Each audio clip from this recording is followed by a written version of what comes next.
and what's called a de-icing system as well. Anti-icing prevents ice from forming. De-icing allows ice to form up a little bit because it's actually easier to get rid of once it's actually become a little bit solid. So we're going to look at some of these type of systems. Okay. Now, propeller ice elimination systems generally used to prevent or remove ice formation down on blades during flight, and therefore if ice is allowed to remain on, it's obviously going to be quite hazardous. It will affect the efficiency of the blade, it's going to add weight, vibration, and that sort of thing. If you've got ice on the blades, you've probably got ice on the aircraft, so it's going to affect aerodynamics all round as well, and potentially come out of balance and cause a lot of problems.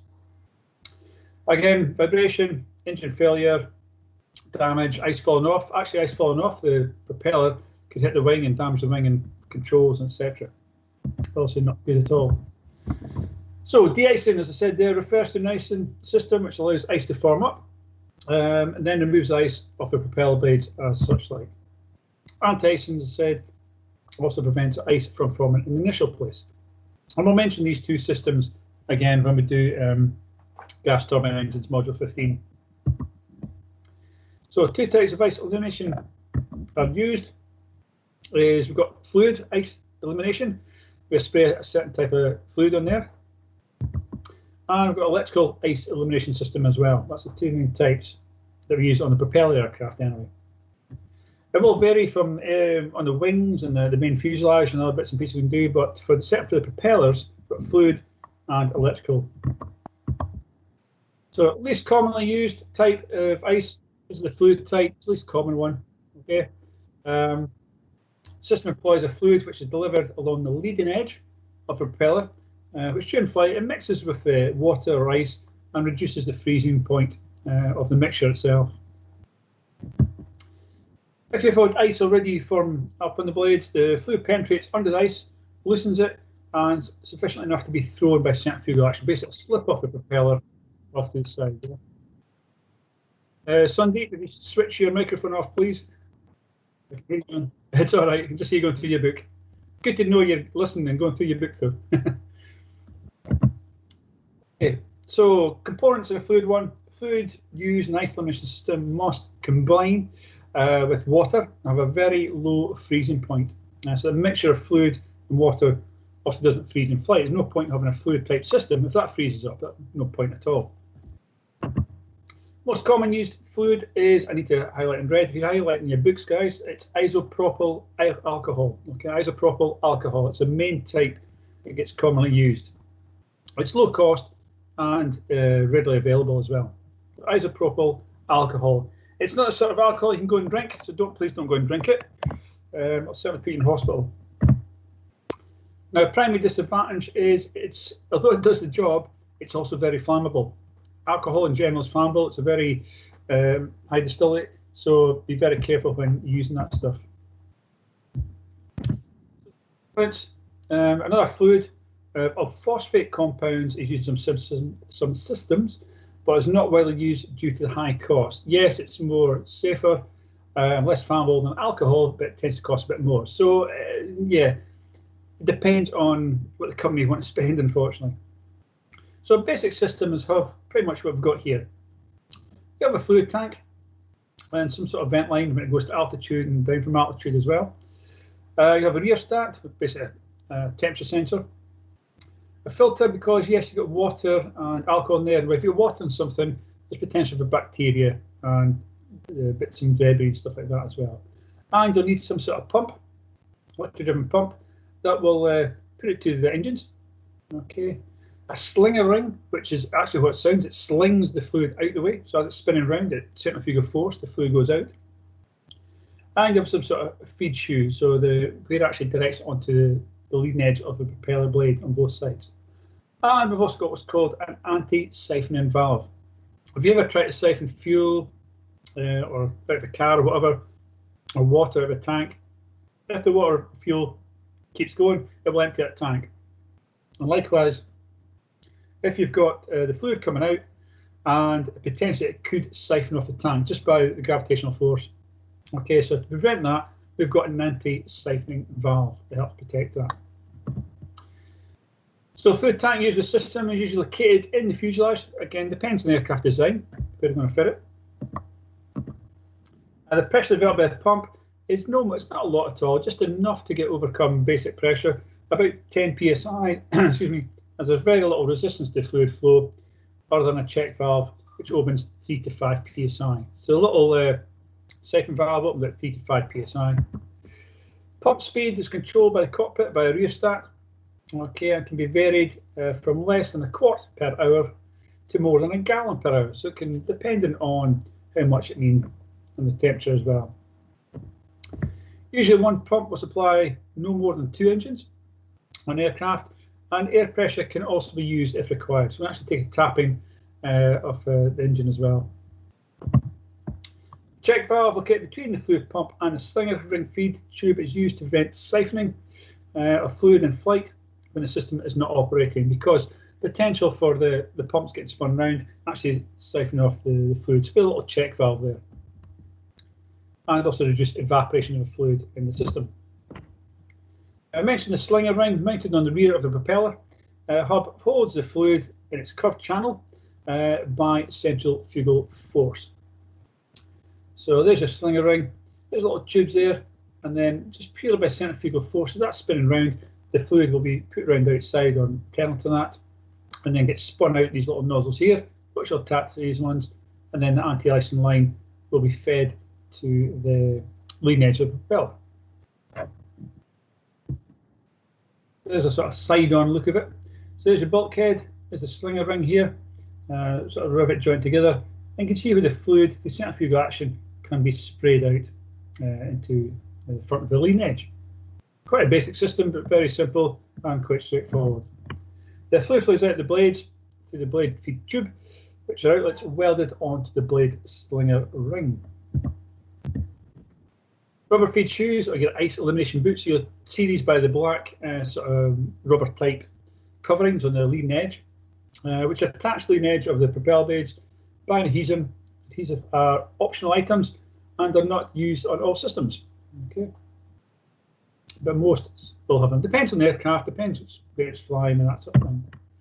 Shoes direct the fluid along the leading edge of the blades as it comes out of the feed tubes and provide a nice even distribution of the fluid. And the shoes do not extend more than 1/3 of the blade length. I put it in red there because that might be worth highlighting in your books. Okay, so the shoes should not extend more than 1/3 of the blade length. If you put all that weight on there, if you did the whole length of the blade, that's going to add quite a lot of weight. So we'll only need about 1/3 there.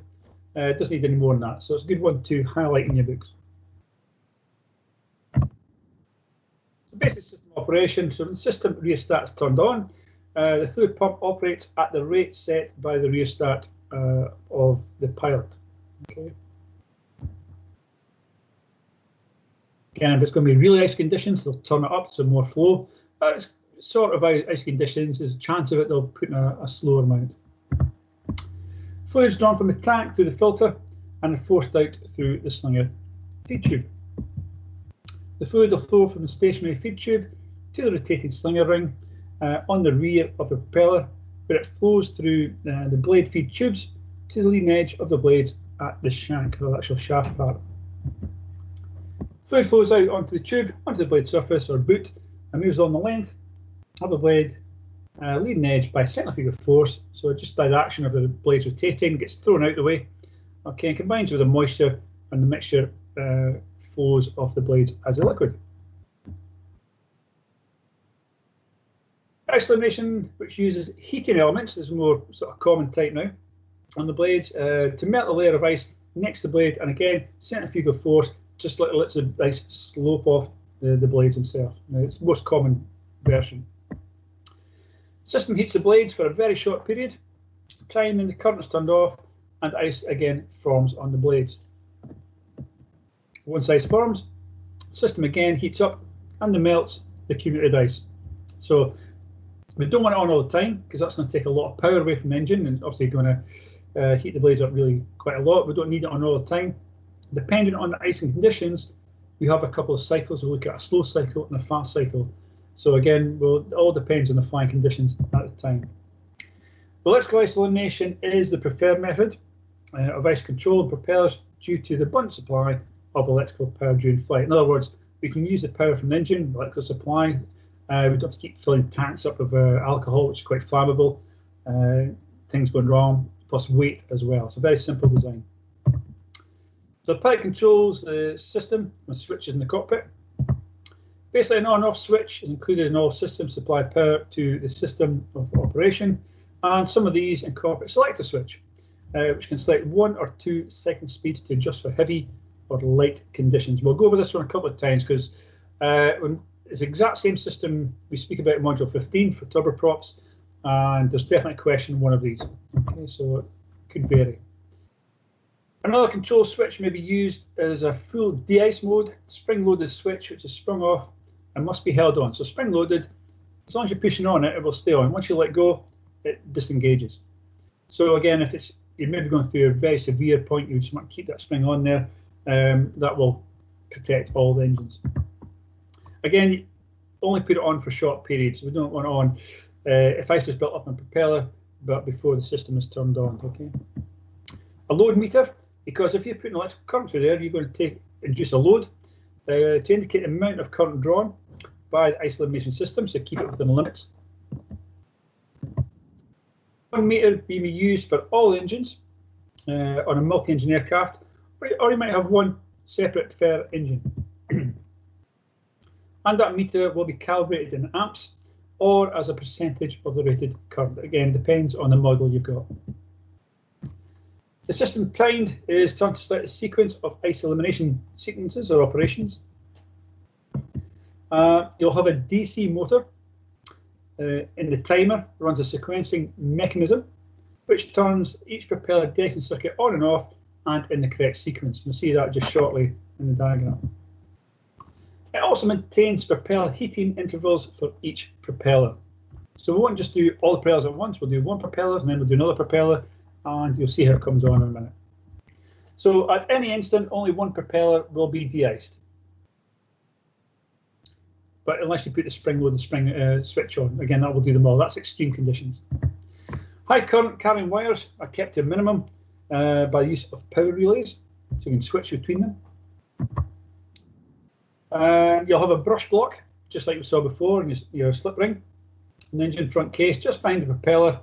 Okay, contains brushes which are used to transfer the electrical power from the power relays to the propeller sling, just in this point here. So it's essentially make sure when you fit these, they fit correctly and line up properly, so when they are hitting the slip ring, they do so correctly. These brush boxes, just like things on starter motors, washing machines, same idea. They're the carbon brushes that allow the electrical power to go to the correct component. Slip ring mounted on the rear propeller contains at least 2 contact bars which align with the brush block and accept electrical power from the brush, transferring it to the blade roots. Rubber ice elimination boots which contain the heat elements are attached to the blade, leading edge with adhesives. And you probably, they're coloured in blue here, they're usually sort of black in colour. That'll be leading edge ones. Excuse me. Some boots contain 2 heating elements, which reduce the amount of current required. Excuse me. During ice elimination operation, allow a greater concentration of heat on the blades. And that's more like it. So the picture here, you can see, I don't know if you see in your computer, just the little lines. Okay, these are little heating elements that are covered by the protection cover there. Okay. And these will heat up enough to melt the ice. So the system operation, when ice elimination system is switched on, a timer is going to start, okay, and that will do the sequencing events for that particular propeller at that time. So in the sequences, power is delivered to each power relay in turn, and the high current released by the power relay is directed to the blade roots through the brush block and your slip around assembly we saw earlier. Propeller is de-iced in turn, again by the operation of the timer. And to prevent more than one propeller from ice elimination at any one time during normal operation, there will be a null period, a period where nothing's actually happening, of about 1 second. 1 second is set in the timer. So when nothing's actually happening, there'll be a bit of null period. So about 1 second. Worth highlighting that one as well. that period when nothing's happening, no blades are being de-iced, and the load meter should indicate 0 current flow. So in the sequential part, where there's a null period, there shouldn't be any current flow at all, nothing switched on. As the time operates, an indication is given the cockpit by the action of the load meter, so lets the pilot know what's going on. And if one load meter is used, the meter will indicate a current flow for the heating time, normally about 30 seconds. Okay, there'll be a 30-second point, then a null point, and so on and so on and so on. It will then turn to 0 for about a second, which your null period is mentioned there, before returning the current flow reading to whichever part of the circuit it's doing. If a load meter is used for each engine, the important thing here is only one meter will indicate current flow at any one instant. Okay, so even if you had 4 engines and 4 gauges, there will be only one of those working at one point. And during the null period, all the meters should read 0. So it doesn't matter if it's 1 gauge or 4 gauges for a 4-engine aircraft, only one will be working at any one point. So if you see all 4 working at some point, then there's obviously a problem in the circuit. So on this one, basic, there we go. You got your fuselage bus bar, your control switch, your circuit breaker. There's your load meter. Okay, a shunt unit, your de-icing power circuit breaker, limiter, power relay, and then you've got your cycling unit. So in this case, we've got 1, 2, 3 propellers, okay, systems. Oh, this is the 4th one, sorry, this will be the 4th one, this will be the other 3. So 4 propeller systems here. So this cycling unit will send the power to each propeller in turn. Okay, only one activated at any one point. All right. So the 2 cycles you want to make a note of, which are on page, check myself, page 89. You've got a fast cycling one and a slow cycling. Now, make sure you get these round the right way, because if you get asked a question in exam, it's very easy to recognise a word and think, it's that one. Make sure you get these round the right way. So a fast cycle, in other words, it's off on, off on, off on quite quickly, is used at higher temperatures when the water concentration is also high. So high humidity, high temperature. Well, you think, well, it's a high temperature day, why do you need anti-icing on? Basically because you've got the fast flowing air of a propeller, the fast moving aircraft can induce, under the right circumstances, ice formation on propeller blades.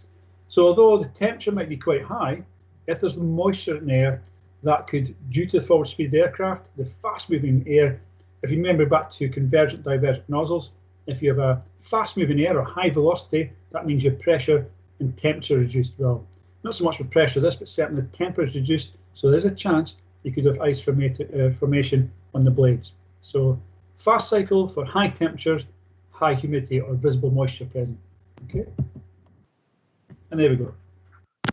Very good. One.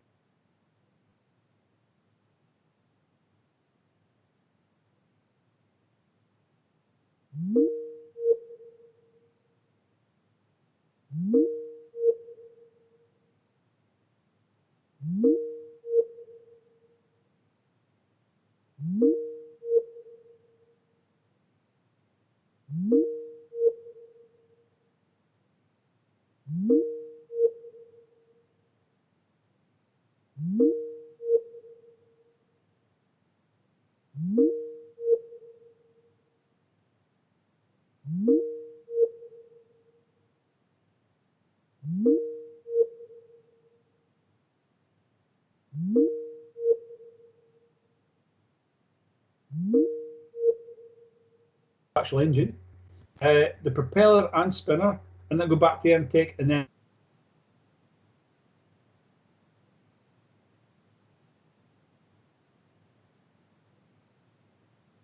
on, no, very small bit in between bits. Okay, the intake, propeller, back to the intake, and then off again. So your slow one, you say there, that's the fast one. Okay, it's a slow one, used with temperature, well, strange enough, very low. So there's a good high chance that doesn't have to have moisture in the air, but can just have a very, very cool temperature. That yes, we're going to put the heating element on longer. In other words, let the propeller heat up longer than it would do on a fast cycle. Fast cycle, yeah, it's a hot day, or hotter weather anyway, but moisture, On a very cold day, there's a very high risk that ice could form on the propeller. So we will put it on, but we'll stay on longer between each section. So it'll stay on longer than the intake, it'll stay on longer propeller and spinner, then back to intake, and then off as normal. Okay, so roughly about a second. So fast, high temperature, high moisture, slow cycle, it's cold temperature. And then certainly if you've got moisture available as well. Okay, you need to heat it longer. Are we okay with that one? Because there's usually a question, one of those ones. Okay. Cycle phases. Now, cycle used where there are 2 or more propellers. Okay, we mentioned like 1 propeller at a time. A selection of each phase will direct the electric current to alternating sections and blades in sequence. Right. So, depending on what you've got. Now, there's your brush block. Okay, there's a blade in this one. So cycle phases. Again, we've got the intake to whichever. So we'll go around. You see there, just changes round.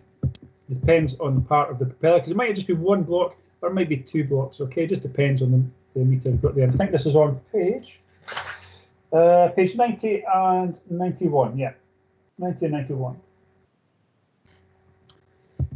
As it goes round, it will change over to the other propeller as such like, and back on again. Okay, so that's the 4. So you can see there, go back again, there's 4 of them. If you look in the middle, you see the switching on segment of the controller. Okay, 2, 3, and 4. Oops, there you go. 1, 2, 3, 4. Okay, showing the basic ones there. That's a 4th phase. And from that one,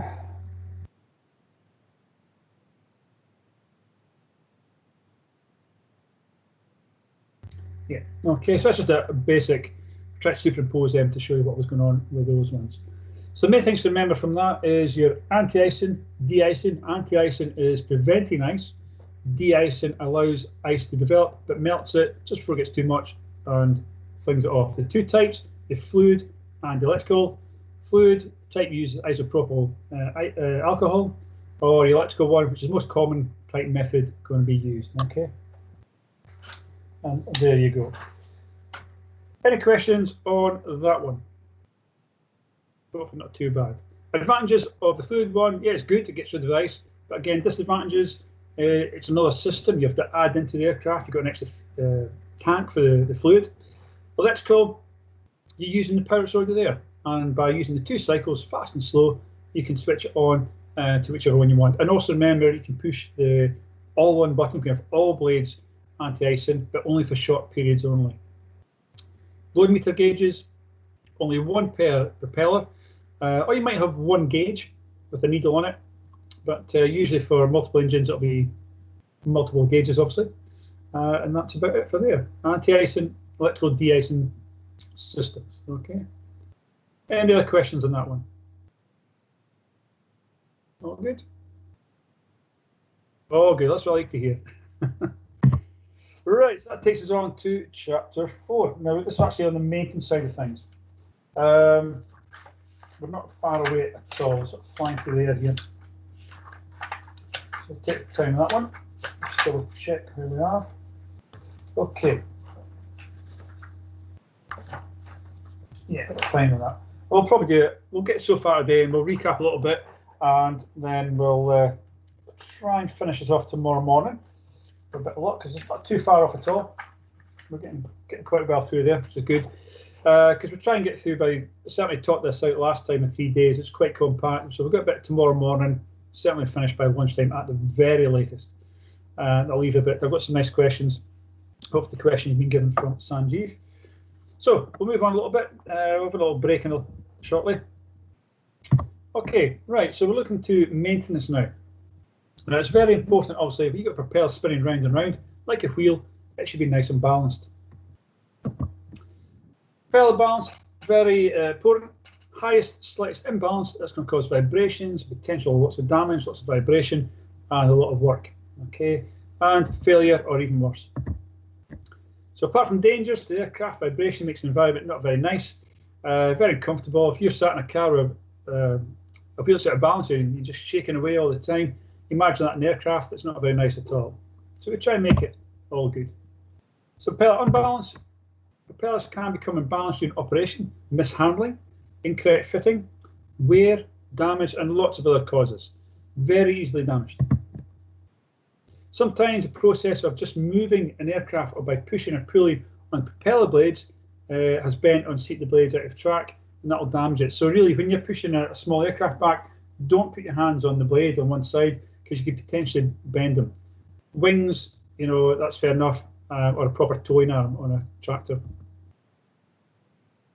Propeller wear and damage, yeah, the repair of that damage also contributes to propeller imbalance. Natural erosion, it's maybe hit something small as it's been flying.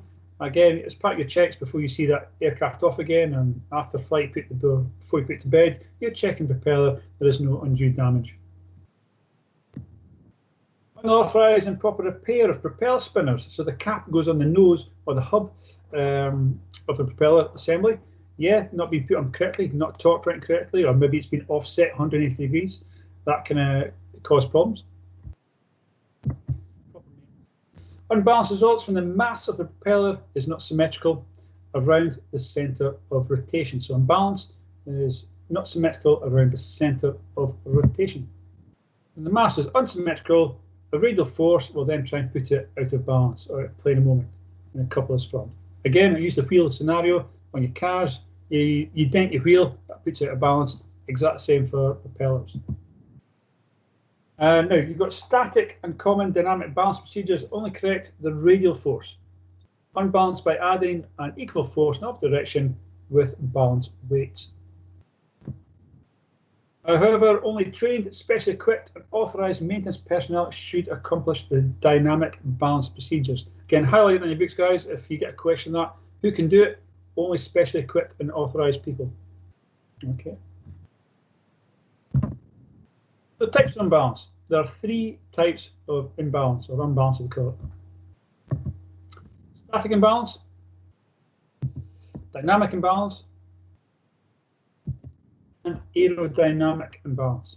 Okay, so look at 3 different types. That's the 3 main types: static, dynamic, and aerodynamic. So static imbalance. Now, normally, if everything's good, the centre of gravity will be along the axis of rotation. Okay, remember, it's nice and balanced. That's static balance. However, if that centre of gravity is moved for some bizarre reason, maybe a bit of damage, okay, off the axis of rotation, then we're going to get it, you know, vibrating about. So it's going to be not very good at all. And that could be things like the cone's not been centralised, the hub's not been centralised, or there is indeed balance or wear and tear. So static imbalance along the axis of rotation. Dynamic balance, so the movement of the actual propeller, that's along the plane of rotation. Okay, so dynamic balance is opposite way. It's now perpendicular to the axis of rotation. Axis of what do you call it? Go back the way. Axis of rotation. This is now through the plane of rotation. Okay, the actual way the propeller spins. So as long as you draw a line through the middle, and your C of G along that line is perfect, then happy days. As soon as that C of G moves off the plane rotation axis, then again, you're going to get an imbalance. Then aerodynamic balance, as it sounds, when all blades of a propeller are producing equal thrust, it is said to possess aerodynamic balance. So again, it's very crucial that you get blades that have come from manufacture that are balanced, they're machined or hand made correctly, because if one is producing more thrust than another, then that's going to cause a lot of vibration as well, and potential damage has maybe happened to it. So to achieve that, it's necessary to adjust the blade angles. So the ground ones you can move, you can actually individually move them relative to one another by a few minutes of a degree, so very, very minute amounts, setting initial blade angles on assembly. If each blade has a different contour, it would also cause aerodynamic balance. So if one blade has been made for a type of aircraft or handcrafted, and another blade has been made for a different one, okay, the same size and diameter and that sort of thing, but if they're not quite the same wing shape, in effect, if that makes it easier, then you're going to get an imbalance as well. Aerodynamic balancing can only be carried out by approved propeller repair organisation using approved balancing tech. So unfortunately, guys, you can't do it, right? So aerodynamic balancing has to go back to the manufacturer or the company, okay? So don't go hitting it with a hammer or getting your file out and trying to smooth it off. The following table is an example of a process of aerodynamic balancing and is normally referred to as indexing. So, okay, so a nice one to highlight in your books. If aerodynamic balancing is sometimes called normally as indexing. So what we've got, oops, press it quick there. Let's go down it. I think it should be in the same book as well. Yeah, page 94. So at the top here, we've got slight difference in blade shapes, produce unequal aerodynamic force and balance. We'll give an indexing balance number. Okay, the actual protective setting, that sort of thing. So these inequalities can be corrected by slight adjustments to individual blade angles to produce a specific thrust. Okay, normal set, number 2, 0 degrees in 5 minutes, that sort of thing. And then depending on the index number, depends on the angle of attack, basically. Don't worry, you don't have to remember the whole table for an exam. Only remember that aerodynamic balancing is also referred to as indexing. Okay, just be aware that's the sort of things about. Okay. Balancing methods.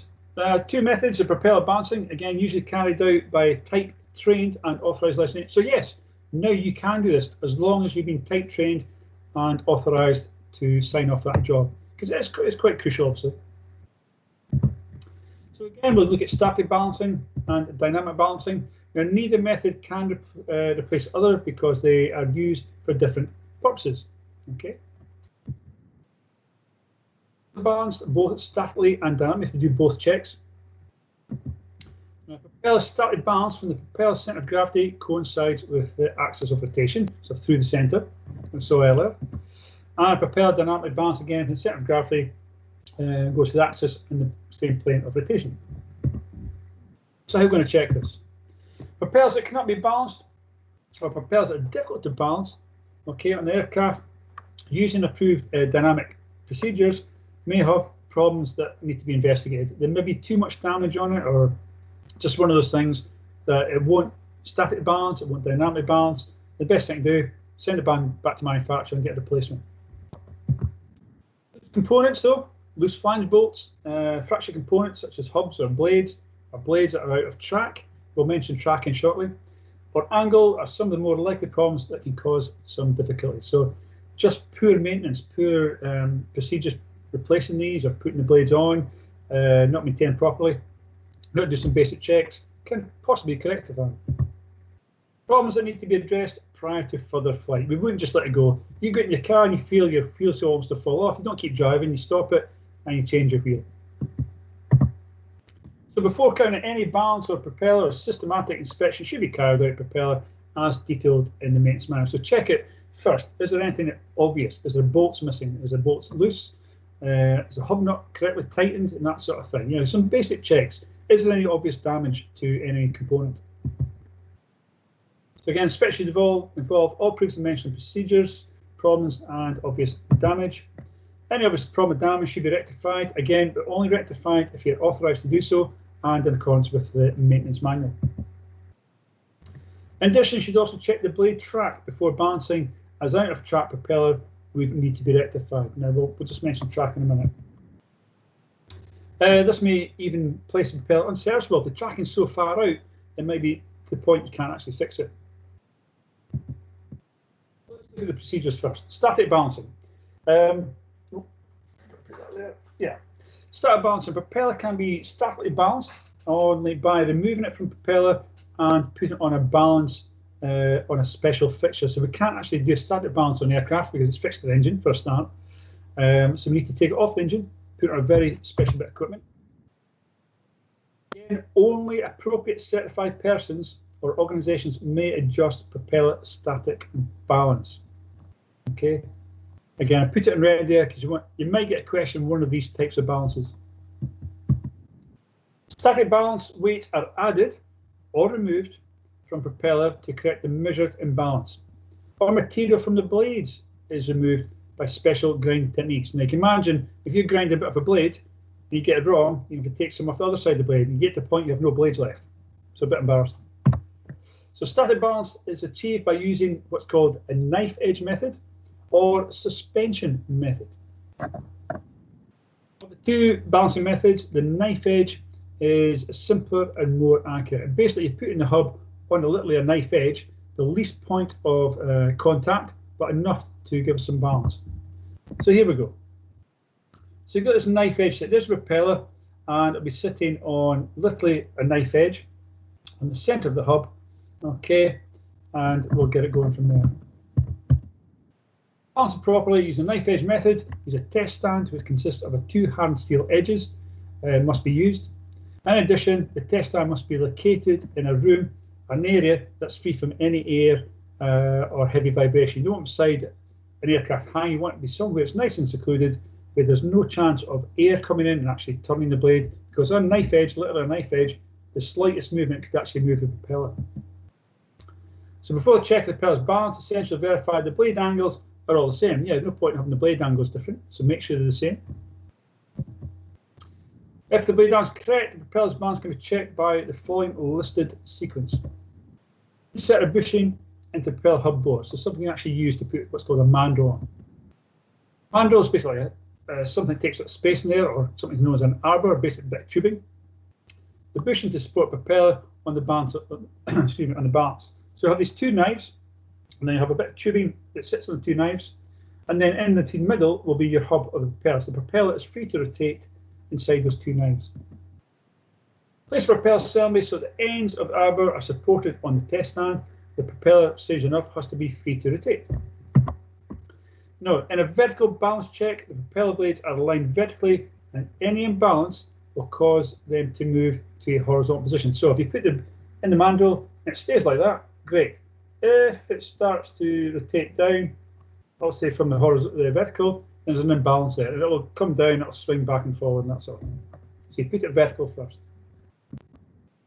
When the propeller is mounted on the test stand, it should be checked for both horizontal and vertical balance. Yeah. So you do a vertical one, and then you do a horizontal balance as well. Okay. If it stays still, fantastic. It is balanced. It's statically balanced. If it's in the horizontal, it stays still. It's statically balanced. Okay. Now, in the vertical one as well, you would put it one blade up first, and then spin it round and do the next blade, because if there's a heavy blade on the bottom, that will stay in the bottom, yeah? But if it's heavy on the top, then it will start to spin around. So you do two checks there, really. You do obviously vertical and horizontal. Horizontal will become obvious. If one side's heavy on another, it will move according to whichever side, but it should stay where it is. All right. And you do that a few times to make sure, you don't just do it once, do it a few times to make sure there's no discrepancy with your measurements. Static balancing, now that was a two-blade propeller. So let's say you've got multiple propellers, like 2, 3, or 4. So static balance, a three-blade propeller requires placing the propeller in 3 positions. So a 3 position, 4 position, and so on. So we're going to look at the colour of the blue blade here. We're going to move it from that position, then we'll turn it around to the next position, and then we'll turn it around to the bottom position. So that's what we're doing here. We're just spinning it one way at a time. So basically you have the Y shape going on, okay, like that. So 2 above, 1 below. Turn the blade clockwise in this setup to the next blade position, which will, this blade will be the yellow one, so the yellow one comes up. Again, check it in that position. Then rotate it again one more blade position. So the blue blade is now down here. Okay, and then that position. And again, do it as many times as you until you get a good setup. And that's how you check a 3-blade position. So a 3-blade propeller properly balanced, with each blade can be placed in the 6 o'clock position and no tendency to rotate. So put it in this position. If it doesn't rotate, fantastic. If it starts to move, then occasionally we'll do it 3 times to check out which one's moving. Try and figure out where the balance point is now. Okay, just like a car wheel again. So if during a static balance check, the propeller shows a definite tendency to rotate, certain corrections that can be done to remove the imbalance are allowed. Now, the addition of permanent fixed weights is permitted at acceptable locations when the total weight of a propeller assembly is under allowable limits. Okay. Also, removal weight is permitted from accepted locations, again, when the total weight of the propeller assembly is equal to allowable limit. So maybe worth highlighting those ones.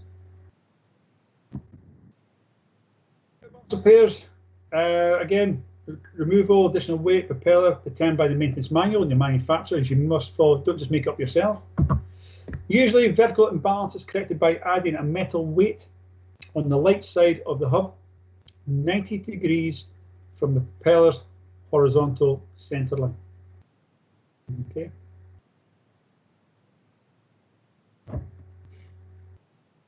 When propeller horizontal imbalance is corrected by adding and removing solder to the propeller tip. So remember, you have those nickel flutes on there. Well, we can actually add solder to the tips of there, and that can actually increase or decrease the weight. Horizontal balance corrections on an aluminium propeller often involves removal of metal simply by firing. Now that comes down to an art, doesn't it? How much do you take off? By how long is a piece of string? You know, it's down to experience. Obviously, you'll be trained on this if you want to do it. Specialist training. If you do any sort of form of specialist training on anything to do with aircraft, you become a more valuable engineer. And if you're a more valuable engineer, you get more money. Happy days, yeah? So any courses you want to go on, vibration, EFTC, this, whatever, you can become a more valuable engineer, okay? You can charge more money. Always a good thing. So that was static balancing. Okay, any questions on static before we move on to dynamic? All good, I like that sound. So Indeed, you're saying all good. Dynamic balancing then. Right, certain models of propellers may be dynamically balanced in place actually on the aircraft, because you only do a dynamic balance when it's actually fitted, isn't it? A few problems with this one though. Now, dynamic balancing propellers don't provide the lowest level of vibration in its operating range. Now, although the propeller is the focal point of the balance procedure, it's also the combination of the engine mounting system, and the propeller assembly. Yeah, we've got to take things into account. We might get vibration. It might not be the propeller. It could be the engines vibrating, especially on piston engines. It could be the engine mounts that hold the engine in. Could be worn. It could be cracking the frame. There could be the propeller assembly's not being fitted right. So there's a lot of things to try and figure out if it is in balance. A propeller exhibits dynamic balance when the centers of gravity of similar propeller elements, such as the blades, rotate in the same plane of rotation. So the diagram showed you, if they're out of the axis, then we'll get vibration. A dynamic imbalance results from improper mass distribution and is usually negligible if the blades on a propeller track are within limits. And we'll speak about tracking shortly. One reason is that the length of the propeller assembly along the engine crankshaft is very short compared to its diameter. The reason the fact that blades track the same plane perpendicular to the axis of the crankshaft. Modern methods of checking dynamic balance require propeller, the spinner, and related equipment to be installed in the aircraft. So lots of things that could potentially cause vibration.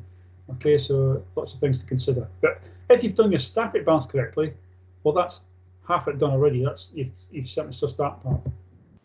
So with engine running, electronic equipment senses and pinpoints the location of any imbalance, so vibration transducers. Again, if you get authorized to use vibration analysis equipment. In addition, test equipment typically determines the amount of weight required to correct the condition. Similar idea, I keep saying it, but cars, when you get your wheel balance of the car in a garage, they use a similar sort of technique. So mention blade tracking. Now, blade tracking is a procedure which enables you guys, engineer, to check the track of each propeller blade tip as it travels through an arc of rotation. It's a very simple method, very easy way to do it. Technically, by checking tracking of a propeller, comparisons made to the position of the propeller blade tip relative to another one. So we can't take it off and measure it by side, but what we do is we spin the propeller around, put a mark just below the propeller on a bit of board or a bit of paper, and then we spin the next propeller blade around and we see what the difference is between the two marks. The blade tracking procedure is frequently used during diagnosis of a vibration problem, or as a final check after balancing and obviously just refitted the propeller. So metal propellers up to 6 foot in diameter on light aircraft must track within 1/16 of an inch of each other. So that's not a lot. Okay, 16 inches, very, very small. So good ones to highlight there. So propellers in 6 feet diameter must track within 1/16 of an inch of each other. However, the track of a wooden propeller should be no more than 1/8 of an inch. So twice the amount. Okay, a little bit more of a gap in that one before a propeller can be tracked.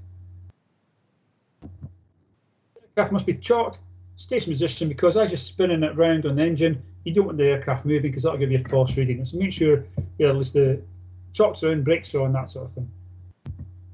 And do it in the hangar where there's no wind available.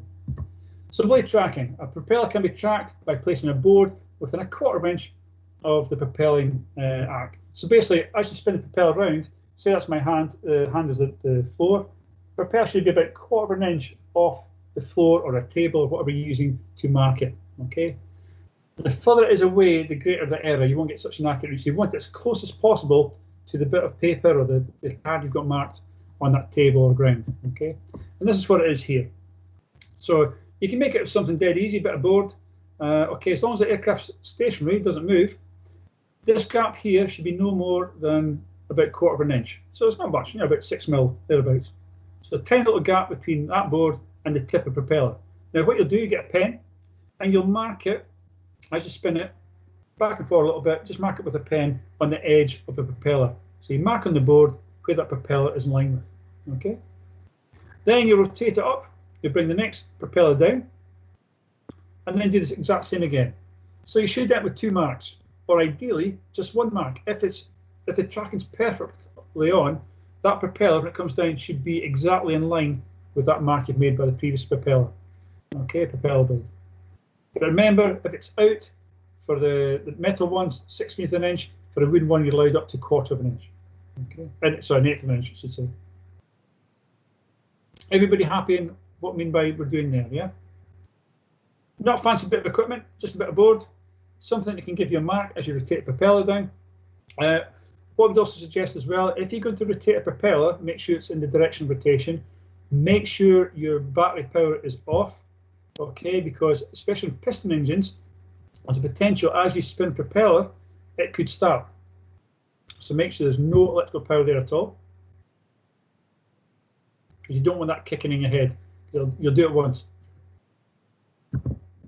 So I said there, yeah, rotate the propeller, mark the path each blade tips, and if it's bang on, it should be the same line per same line. So as I said before, fixed reference point on the ground within 1/4 inch of the propeller arc. A propeller is one of the most highly stressed components of an aircraft. Obviously, it's going to feel a lot of fun there.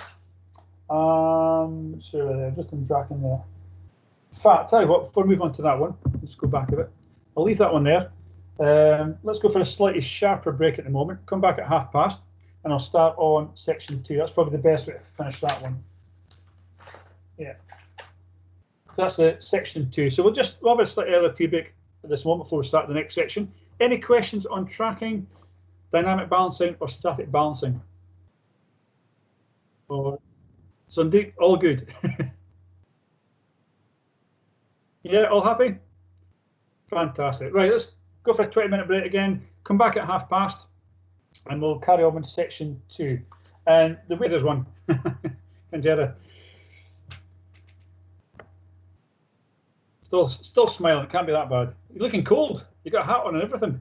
Must be cold. Yes. Yeah, the sun's still out, but it's still too cold to be outside. How's everybody else? Everybody else okay? Yeah. That's Manny. Yeah, he's there. He's got his hood up as well. His hat on. All cold. Yes, sir, I'm feeling cold. It was about this time 2 years ago when I first came to Nepal. Good bunch out there. It was nice to be teaching out there. Very good. It was cold in the morning. We were teaching at 6 o'clock in the morning till 10 o'clock in the morning. That's when we were teaching. So just as we finished the class, it was getting nice and warm. But very cold in the mornings. Just like a normal summer here in Scotland. Right, okay, we'll take it a bit slow. We've not got too much left. I'll try and finish up to about installation-ish leave that for tomorrow morning. So I won't go too far ahead if I can. We'll see how we get on. Okay, right, we're going to look at typical propeller damage, inspection, fault assessment, causes of failure and that sort of thing. Okay. Now, oh, somebody else coming in. Okay. A propeller is one of the most highly stressed components on an aircraft, especially propeller aircraft. Okay, it's providing thrust, it's force to the elements and that sort of thing. So definitely one of the most stressed ones. It's got centrifugal force, it's got centripetal force, it's got thrust force, it's got drag force. It's got a lot of forces acting on it. Yes, it's going to go under a lot of potential damage. So during normal operation, roughly 10 to 25 tons of centrifugal force. That's quite a lot. That's like 10 to 25 cars, small cars, all trying to hang off a propeller blade. So you can imagine that's quite a lot of force. Turning the blades off the hub where the blades are bending, flexing due to thrust, torque, engine, aerodynamic and gyroscopic vibratory loads. There's quite a lot of force going on there. So definitely have to be well designed. A properly maintained propeller is designed to perform normally under all these loads. It can take it. It's been designed to do that. But some components, again, damage from corrosion, stone nicks, ground strikes. Well, if it's a ground strike, that's pretty bad. An additional unintended stress concentration is imposed and design margin safety may not be adequate. So again, if you put under unintentional stress, that could overstress the blade and potentially snap off or worse. Propellers. Now, they're quite a soft material in nature. Although we do have hardwoods, again, in the olden days are certainly wooden propellers, but should be inspected frequently to assure the airworthiness, prone to a lot of damage. I should inspect for things as cracks, dents, warping, glue failure, because remember they're laminated. Okay, delamination, defects the finish, so varnish coming off and that sort of thing. And charring wood between propeller and the flange due to an insecure mounting bolts. Now, if it's insecure, one, you probably get vibration anyway, but certainly made up all the laminates of a layer. Stress points, well, the tip's quite thin. Then you've got actually where the main stress, where the centrifugal point hits, bending at the thrusting points there as well. And because the nature of the wood is a fibre, any potential damage can cause cracks and so on. So be very careful, especially wooden ones. Inspections, yeah. Fixed pitch propellers, normally removed from the engine at engine overall periods as determined by manufacturing instructions. And when it's removed, it must be visually inspected front and rear for any indication of cracks. A lot of stress going on there because also the blade's trying to bend forward all the time, especially on a fixed type blade. So that's where there could be a lot of stress and cracks going on. Any defects, disassemble the metal hub from the propeller. When you've got the propeller off, inspect the hub bolts for wear, cracks at the heads of the threads, and if cracked or worn, replace and equip new bolts. Inspect for elongated bolt holes. What I mean by that is, if there's been a started bolt, it could be rubbing, bouncing about, a bit of vibration, and it's going to enlarge the type of hole. You get sort of an oval type shape going on. Enlarge the hub bore, and again for cracks inside the bore or anywhere. Again, you find any cracks, if it's the propeller or the hub, that needs to be repaired or even replaced. An oversized hub or bolt hole, elongate bolt hole and propeller are definite reasons for rejecting the propeller. Now obviously the propeller's trying to twist off the hub as it's rotating. Although it's tight, if it's not been tied properly, it can try and put a lot of force on there, so it can elongate the holes, and eventually that'll stress the bolts. Bolts can fail, and propeller can come flying off. Repair propellers found with any of these defects. If no defects are found, the propeller may be reinstalled in the engine. Obviously, if you take the propeller off, be careful with it. Put it in some good wrapping and somewhere secure, but it won't be knocked off any racking or anything like that. In-flight tip failures may be avoided by frequent inspections of the metal cap, the leading edge, the strip, and surrounding areas. Again, common sense propellers, you see any damage, make sure you sort it out, if you're allowed to. Inspect for defects as looseness or slipping, separation of soldered joints, loose screws, loose rivets, breaks, cracks, and so on and so on and so on. A lot of it's common sense, yeah. If it doesn't look right, it probably isn't right. Inspect for separation between the metal leading edge and the cap, which indicate the cap is moving outward in direction of 33 Just because these caps are screwed on, there's still all that stress is going on these little screws, and they're trying to pull out. Okay, usually damaged. Now that condition is usually accompanied by discoloration of the rivets, because moisture might be getting in there again and discoloration of the rivets. So inspect the tip for cracks, grasping it with the hand and slightly twisting it about the longitudinal centre line. Okay, and by slightly bending the tip forward and backward. I mean, this is gently. You're not going, wait, yeah, it's okay. There's no cracks there, and you've just bent it into shape. Gentle twisting as well. And also, as you're doing that with the blade, you might feel for any potential loose bolts. Okay, anything that doesn't feel right.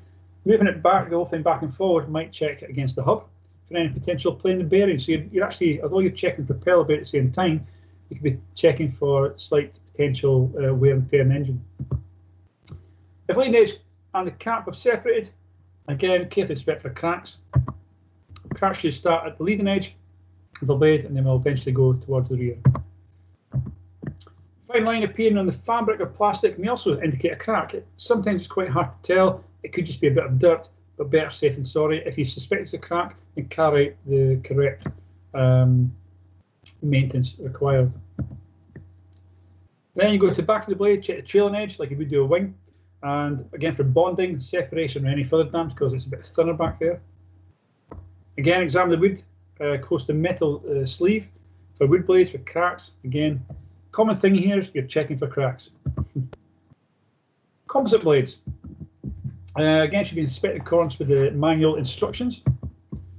Inspect and protect the shank areas for composite blades next to the metal sleeve in the same manner as you would for the wooden blades. Pretty much the same procedure. Now, another tip you might have seen before is use a round edge of a coin. Now, in theory, yeah, it says use a coin, but you should have no money on you when you're around an aircraft, because that's FOD. You could lose the coins, they could get sucked into an engine and cause a lot of damage, so you shouldn't have any coins. But if it's in a hangar environment somewhere, you get a coin out and you just tap along, like I've done there on the computer. You can hear the difference in sound.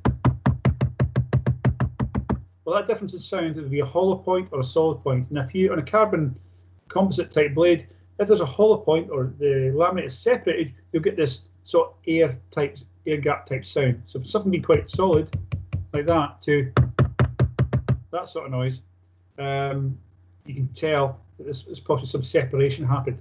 Okay. Now you do it gently. You don't go smack, smack, smack with it. Just a nice little gentle tap, because you want to damage the protective surface. Metal blades, most common type of blades you come across. So yeah, again, visually inspect for nicks, cracks, bending, worn, damaged, electrical, icing boots, and lightning damage. A lot of damage. Okay, you can see like here on the picture. Again, you'll see the tips, and you'll see the boots on here as well. That anti-icing or de-icing boots. Okay, you're checking for erosion and everything else that shouldn't be. It should be nice, clean. They might get dirty through time, obviously, because you will get sometimes a little bit of oil coming out and going down there. So a gentle clean is normal. Again, using the same thing.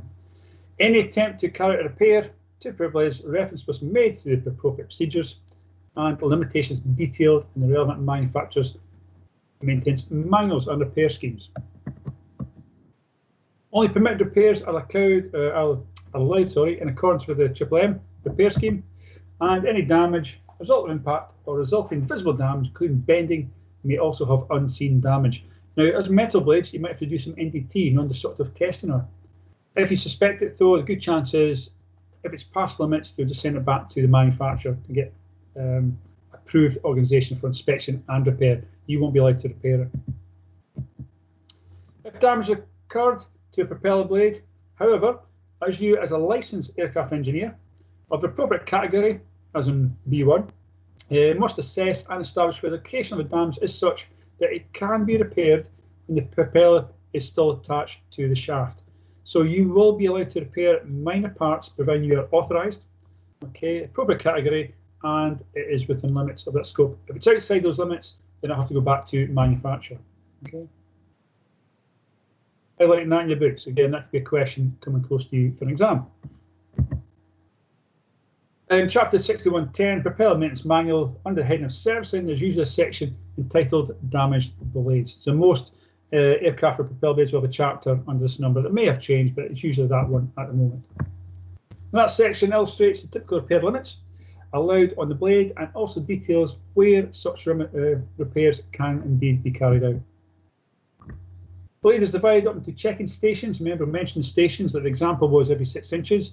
Okay, using an alphanumeric coding system to give the precise location of the damage. In other words, you're mapping the damage on the blade. Gas turbine engines should do a similar sort of thing with the fan blades and turbine. You'll use the clock scenario on a fan blade, and this time you're using the stations. Station 1, 2, 12, whatever it is. How deep is that damage? What's the length of it? You know, is it within limits, out of limits, and so on. Extra information in the form of notes is also included for exceptions and other limitations that exist on that station. Now, because of the amount of stress on the blade root, removal or material is not allowed, and that goes for gas turbine engines as well. You can imagine a big compressor blade at the root where it's joined to the hub, same as a propeller. Any damage there, highly stress point. In other words, no damage allowed. It must be repaired or replaced. And there's some sort of typical blade limit reference chart. An example we've got here, it says any damage repaired at station JJ, so that's giving you the location of the station on the blade. At longitudinal station number 5, must, after repair, have a minimum blade thickness of 0.605 inches. So, I'll get this on here, come on, click, click, click. There we go. Right, so there we go. Section. JJ, radius on propeller from hub center, so that's how far out it is. Nominal chord, there's the distance. General repair width, okay. And then blade thickness at checking station, you can go up to 0.605. All right, so it's obviously quite a thick area. As you see, it goes further out, it gets thinner. That's the more crucial. So that gives you an idea. Again, these will be appropriate to your actual blade you're looking at. Many types of damage cause propellers to fail or become unworthy. And the CAA data on propeller failures indicates that the majority of failures occur in the blade at the tip region, one of the weakest points. Yeah, it's close to the ground. It's easily mishandled if you're pushing on it when you shouldn't be pushing on it. It could catch something when you're stored in the propeller, or just simply flying. It hits something in flight. Usually within several inches from the tip, and often due to a crack initiated such as a pit, a nick, or a gouge. So though it's not a crack initially, any potential damage is a weak point. A weak point can then lead to a crack, and a crack can also lead to structural failure. However, a blade failure can occur along any portion of the blade, and including the mid blade, the shank, and the hub. Again, when there's a nick, a scratch is a weak point. It can be classed or contribute to a crack. So during propeller inspection, routine maintenance is important to inspect the entire blade. Obviously, you're going to inspect the thing. Always look at the tip and then, oh, it's okay, that'll do.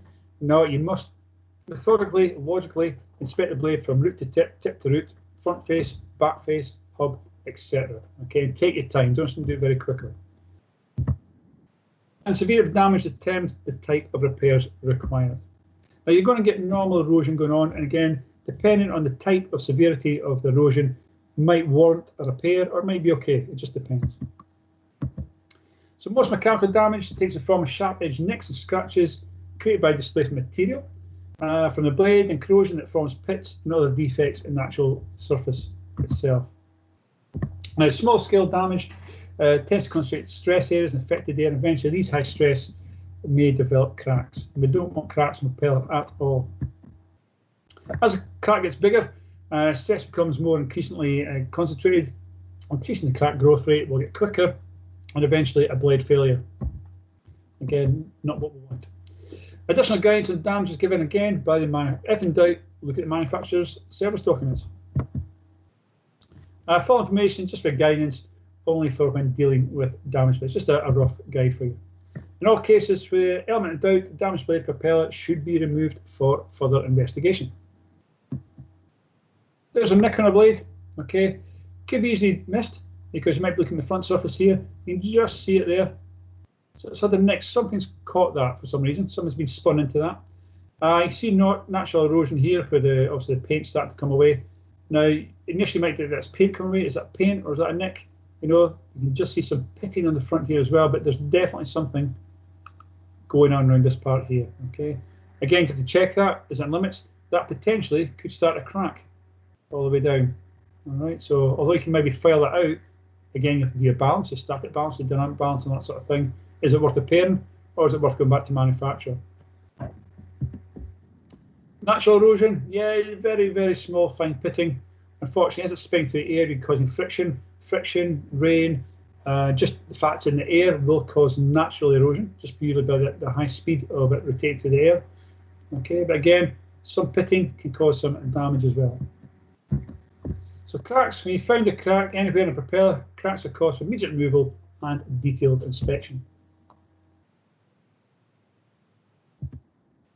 Propellers will go over time and sometimes very quickly. So again, eventually lead to failure, and we definitely don't want any propellers failing. Can be easily seen. We've actually got a hub back in the hangar. It is just a hairline bit of dirt, but it looks very much like a crack. So we actually got one of our instructors, an ex-NDT specialist. We actually got him to NDT it because we weren't sure. We could not make our mind up. So if in doubt, NDT it. It transpired it was just a very, very light score that some dirt had gotten into. But again, a score can lead to a crack. It might be more obvious than this though. You take the spinner off, you might actually see this crack.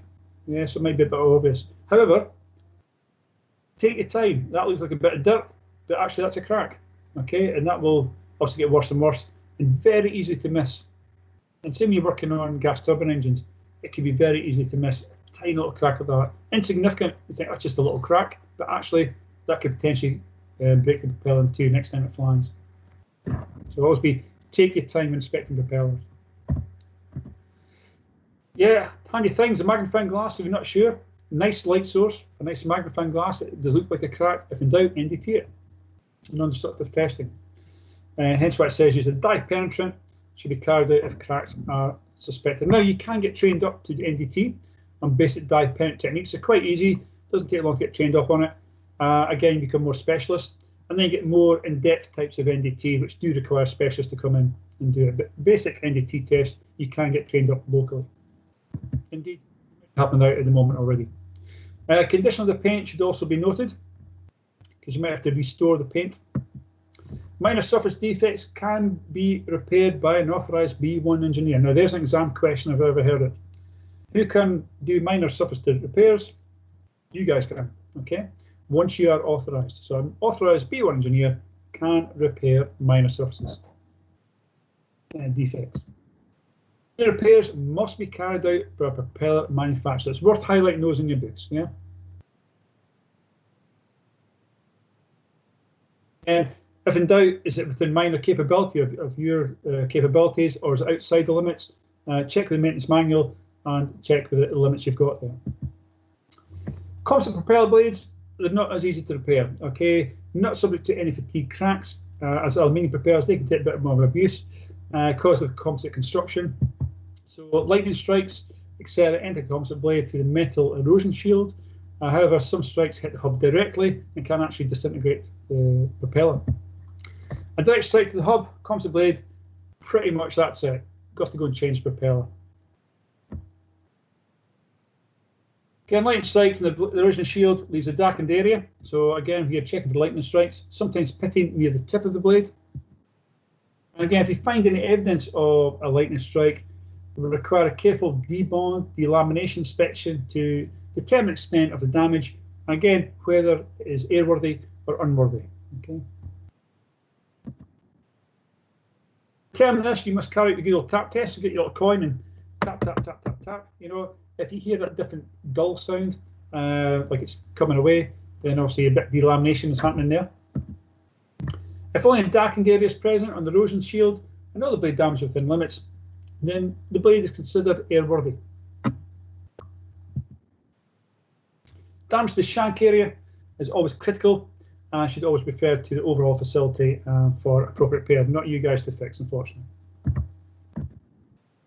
Lightning strike on a metal blade, again, indicated by a small burn or melted area of the blade, especially aluminium ones. High intensity strike that certainly melts on the metal. A trail of small pits along the blade or may show no indication at all. It might hit it and just not done anything at all. However, the force of a high lightning strike, apart from doing a bit of burning, could actually bend the blade as well. So it could be out of tracking. So again, worth doing tracking checks. Damage to the light sight may be severe, again affecting the whole strength of the blade. It could weaken the blade. And damaged blade bearings, that electrical current going through could actually damage the bearings and potentially engine problems as well. So typical signs, you might not see much, or you might see an exit hole. As it goes through, it arcs out and obviously disintegrates. Well, all those little cracks there, they could get worse and worse and the tip could come off. So again, checking the manuals, can we repair it, or is it a case of going back to manufacturer? Corrosion, we can't get away with it. We try our best to keep everything corrosion free as possible, but the principal causes of AMOS is propeller corrosion. They're open to the elements, so external corrosion, metal blades, hubs, other components will cause a serious problem.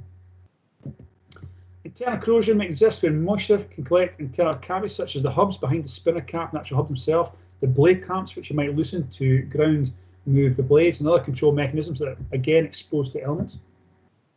And that threatens the propeller structure, integrity and performance, again without being noticed. So hence why at certain times, flying hours, you have to take the spinner off, you have to do a full thorough investigation, take your time, nice torch, nice light, etc. So overall calendar time periods for propellers are established so the propeller can be assembled and inspected in terms of, like we do with the whole aircraft, preventative maintenance. Okay, well, even if everything's working, even if everything looks okay, we still take it apart just in case at predetermined times as detailed by the manufacturer. And it might be, depending on the climate, like here, which is very cold and wet, so corrosion. Hot and dusty, well, hot and dusty environments can make it erode very quickly. The sand is like obviously, you know, the dust can act as a grit material and actually erode very quickly. Here we can get a lot of rust, whereas maybe in Nepal, okay, it's very cold in the morning, but it's very hot in the afternoons. There's less chance of corrosion, but we do have that hot, cold scenario. Now, places like Egypt or the Sahara and you know, other places in Asia where it's quite hot and humid, that can cause corrosion as well. So more corrosion acts quickly, regardless of the actual time of operation. And corrosion metal propeller components can be classified in 3 distinct types. First one's pitting, like we saw earlier. Little tiny pits consist of visible corrosion cavities extend inward from the metal surface. Grow on the surface under decals or again under improperly installed ice boots, so inside delamination there, and you know, just under bits and pieces. Pitting can appear to be relatively minor, okay, 10,000 inches deep, and still cause major problems since the pits can be a precursor to creation of cracks. Anything that's come away from the propeller or it's come, you know, is loose, pitting, cracks, whatever, pitting can eventually lead to a crack. It's a weak point. All right.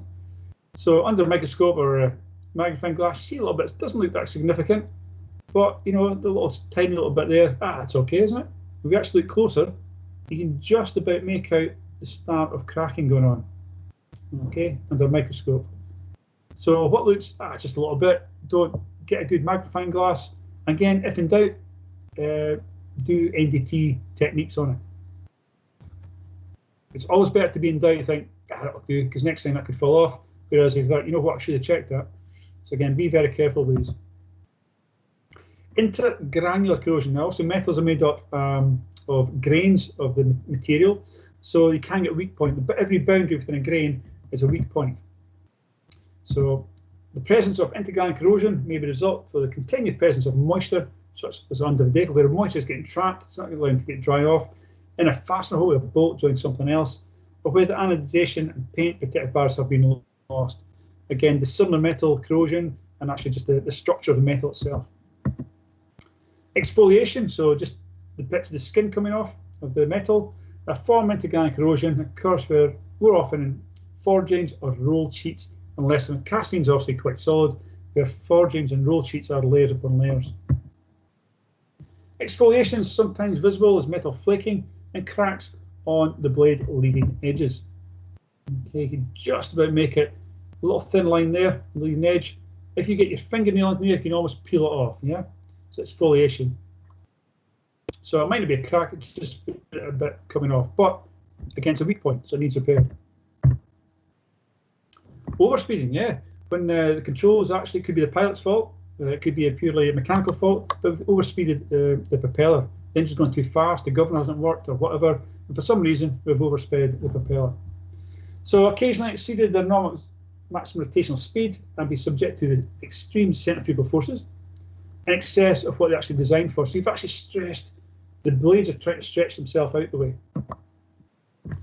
With variable pitch propellers, overspeeding will normally occur following failure of a control system. Yeah. However, fixed pitch propellers, the maximum engine speed may easily be exceeded during manoeuvres, so when the aircraft's getting thrown about. If the engine speed indicator is not correctly monitored, so that's down to the pilots to make sure they're not overspeeding the engines. Extent of the checks which must be carried out will depend on the margin which the normal maximum rev has been exceeded. Basically, how fast was the engine going and how long was it in that rev range for. Also, corns with any particular instructions contain the approved maintenance manual. Okay, not a Haynes manual, but must be the approved one, obviously. Okay. If in doubt, follow the manual. If it's in limits, you can fix it. If you're authorised, if it's out of limits, back to manufacturers. If you're not sure if it's a crack or just a bit of dirt, NDT. If in doubt, you must stick to the manual. Now, some figures go to your typical values. No special checks are normally required following overspeeding up to 115% of normal maximum revs per minute. Okay, but it may be recommended that you check the tracking, because if the propeller is going faster than it should do, well, it's going to provide more thrust. If it's going to provide more thrust, then the blades are going to try and bend forward more. Yeah. Now, it might be okay, it might even be a short period, so they might just come back to where they should be. But if they've been there for longer than they should have done, then it might have bent the blades permanently forward, especially on metal ones.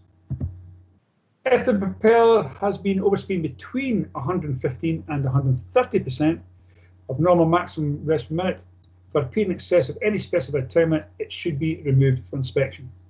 So it's worth making note of these percentages on your books, or highlighting them.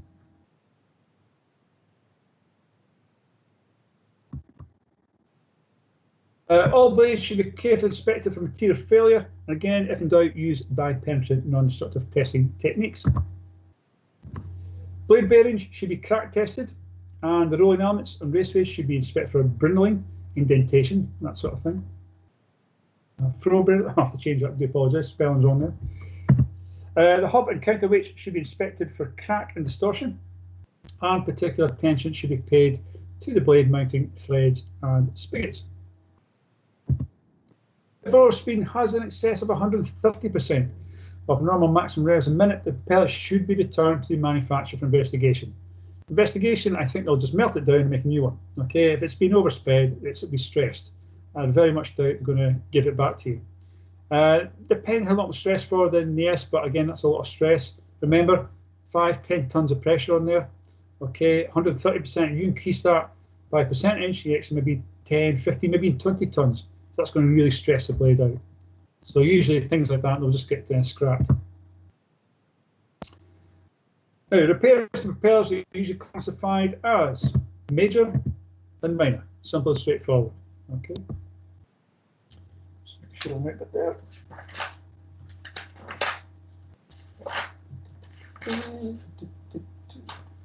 Let's see how much we've got this one for a break. Okay. Right, so we'll look at the major, minor, and we'll have a little break again. Major repairs, those repairs are normally beyond the scope of the operator. In other words, they can be repaired, but not by you guys. It's past the limits of normal day-to-day engineering activity. Text repair will require propeller blades to be returned to manufacturer for specialist repairs. Minor repairs, again, class of those within the scope of the manual that a licensed aircraft engineer is authorised to do so. So things like nicks, light corrosion, a bit of stoning, a bit of filing possibly, making the aerofoil surface back to where it should be. Typical aluminium blade repair. Advantage of aluminium, it's low cost, easily repairable. Okay. However, if you get a blade tip that's bent, don't bend it back again because it's already stressed, you can't bend it back. It's going back to manufacturer. So due to the one-piece construction, hardness of the metal from which the propellers are made, however, any damage that does occur is critical and may result in blade separation. Again, we don't want that either. Again, for the reason, blades must be inspected carefully. Any damage must be repaired as soon as possible. If you doubt any damage, it's outside the scope of normal day-to-day repairs, then again, remove it back to manufacturer. Before propellers inspected, it should be cleaned with a solution of mild soap and water to remove dirt, grass stains, etc. Grass stains? How on earth would you get grass stains on a propeller? Okay, well, some of the airfields that might be working on a grass airfield, again, the grass could be just getting cut, and as it blows the grass around, but you can get the residue from the grass actually, dyeing the propeller. Propeller blades should be inspected for pitting, nicks, dents, cracks, and corrosion, as we have seen before. Nothing new there. Composite blade. Repair composite blade, again, categorized minor or major. Minor, again, we mentioned already, B1 licensed craft engineer. Major, back to overall facility. No change there. Again, any different types of airworthy damage, repair a composite blade usually performed by cleaning the damaged area and removing the paint and even sanding to a degree. Damage is then filled with laminated fiberglass, cloth and epoxy, and then once it's hardened, sanded to confirm the contours of the blade as it was before. And then the repair blade must have a final finish of approved primer and some sort of polyurethane paint as well. Now you can see some paints of fancy colours, but it must be approved. Damage in the shank area is always critical. Again, should be referred to overall facility repair. So no damage in normal day to day. If in doubt, send it back to manufacturer. The face, the leading, the trailing edge, or twist misalignment. Again, when propeller blades are bent, twisted, or cocked, they will not normally be aligned with each other in operation, and that will cause a massive amount of vibration. Again, obviously loss of thrust. Aerodynamic forces, it's not going to fire properly. You'll feel that in the engine and possibly in the cockpit as well. That low vibration can be extremely severe or minor. You might not feel it at all, but it could just be there. It depends on the misalignment. Again, unfortunately, could lead to catastrophic failure. Defects in leading edge, trailing edges of blade can be dressed out. So again, in accordance with your manual, you can actually file some parts out, make it back aerofoil shape again, and use of fine blade files, riffler files as we call them. Same sort of thing you can do with compressor blades on jet engines. And repair should be smooth with edge and should not leave any sharp edges. Okay, back to the normal profile shape. Now the approximate maximum allowable size of a repaired edge is 1/8 of an inch deep and no more than 1.5 inches long. Okay, that's the normal. So Murph highlighting those in your book. The face and back are carried out by a half-round riffler file. I'll try and get pictures for you if you can. Very small. They're almost like dentist files. Okay, that's the sort of riffler file looks like, but not quite severe. The dentist is very strange sort of looking files, or can do. Riffler file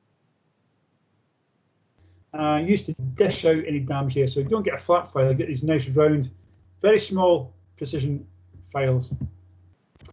Permissible reductions in blade thickness and width as stated in the table. Again, the maintenance manual must be observed. Don't go cracking in there and taking lots and lots out. Just take your time. Make sure it's within limits. If etching compound is used to remove metal or aluminium from a blade, when the repair is completed, the etching compound is removed by applying a mixture of 20% nitric acid in water. So if you get the question on that lines, 20% nitric acid in water. Acid obviously dissolves, but again, too rich a mixture could actually do damage to the propeller blade, which you don't want.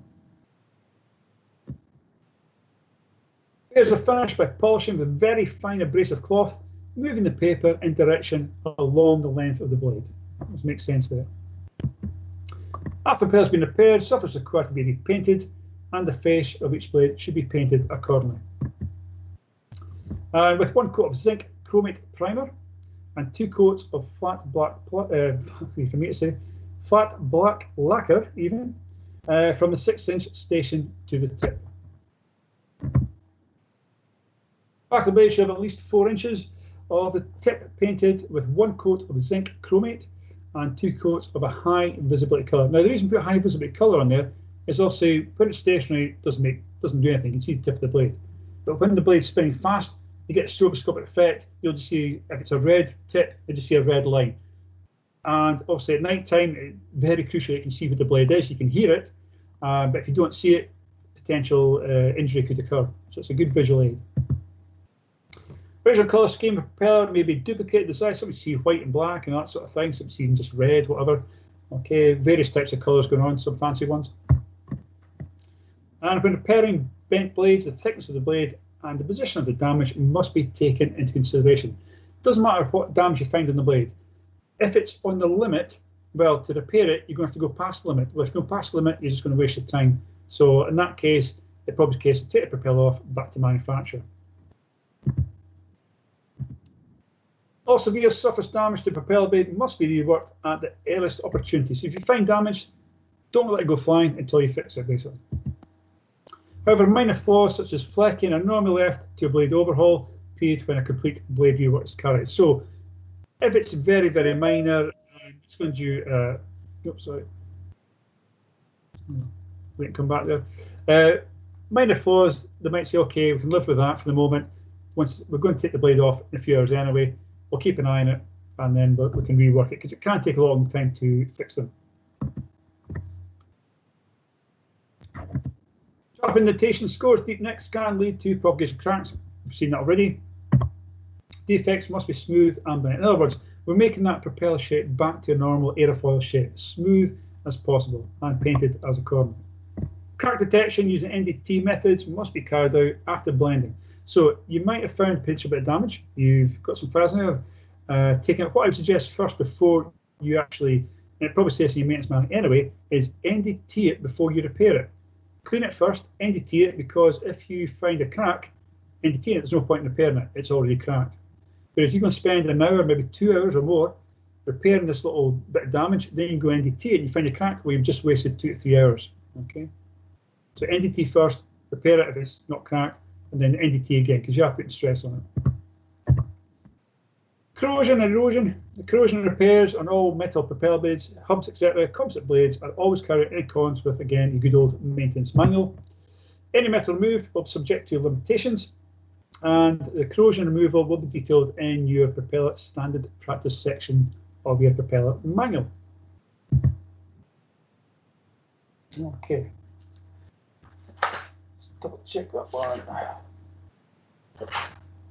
Right, I think we'll stop there for a break because that's ready for repairs. I think we'll just finish that bit off and come back for a break, and then that'll take us up to installation, and then finish on that tomorrow. Good.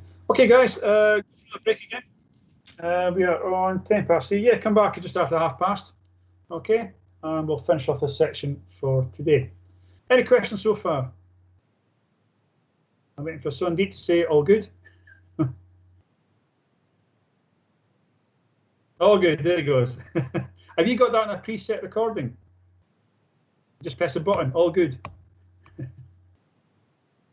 No, that's fine. Okay, guys, see you just after 1/2, okay?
Okay, so let's finish that bit.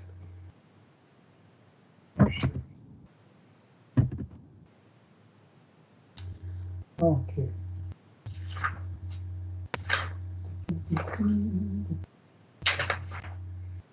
Corrosion of repairs, blah, blah, blah.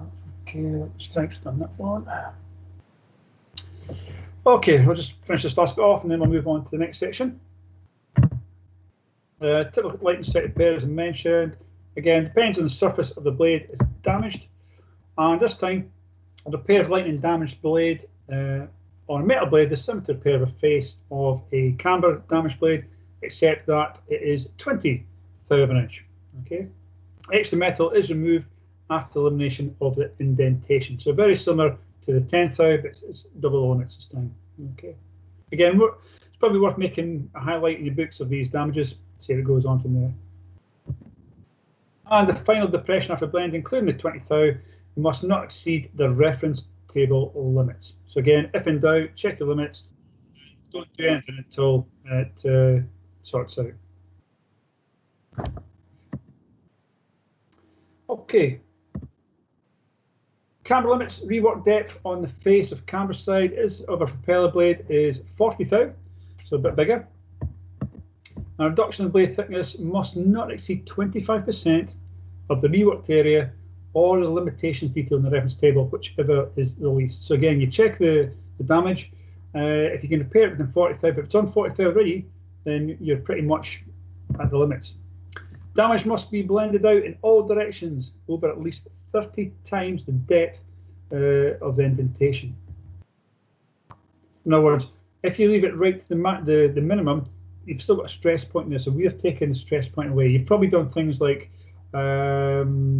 stop drill gapping, where you might have a crack, so you actually stop drill, it stops the crack from propagating. What's the same with indentations and propellers? Final blending out area should not exceed more than 25% of the chord of the blade or 4 inches in any direction. That gives you a rough idea of what's going on. So we've got typical facing camber shoes. Okay, outside bit there. There was the depth of the gouge initially. Okay, so again, the rework depth face of camber shoes must not exceed 40 thou. Reduction in thickness must not exceed 25%. And final blend, again, so on and so on.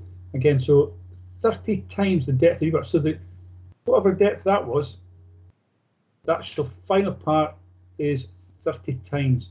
Okay. 25% next to the chord, and after removing visible damage, remove a further 2 thou for gouge work or 20 thou for burn work for repolishing. So you're actually taking a lot more out than what the initial damage was. But again, you're just taking out potential stress points. So when you measure the depth of this gouge, you got to think, by doing the calculations here, is it actually worth doing the repair? Is it going to be in limits once it's carried out? Or is it too deep that it's just going to be a waste of time? Again, check your numbers, check your measurements, and then see if it's worthwhile doing.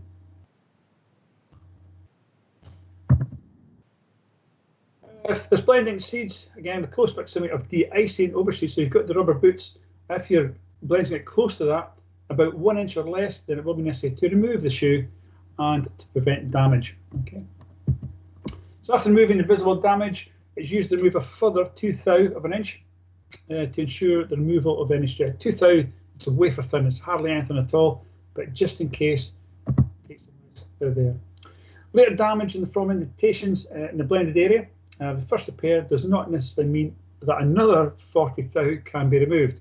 40 thou maximum, again, anyone, you can't take any more because you're going to have to go 30 times the length of that. So again, you just end with no propeller blade left.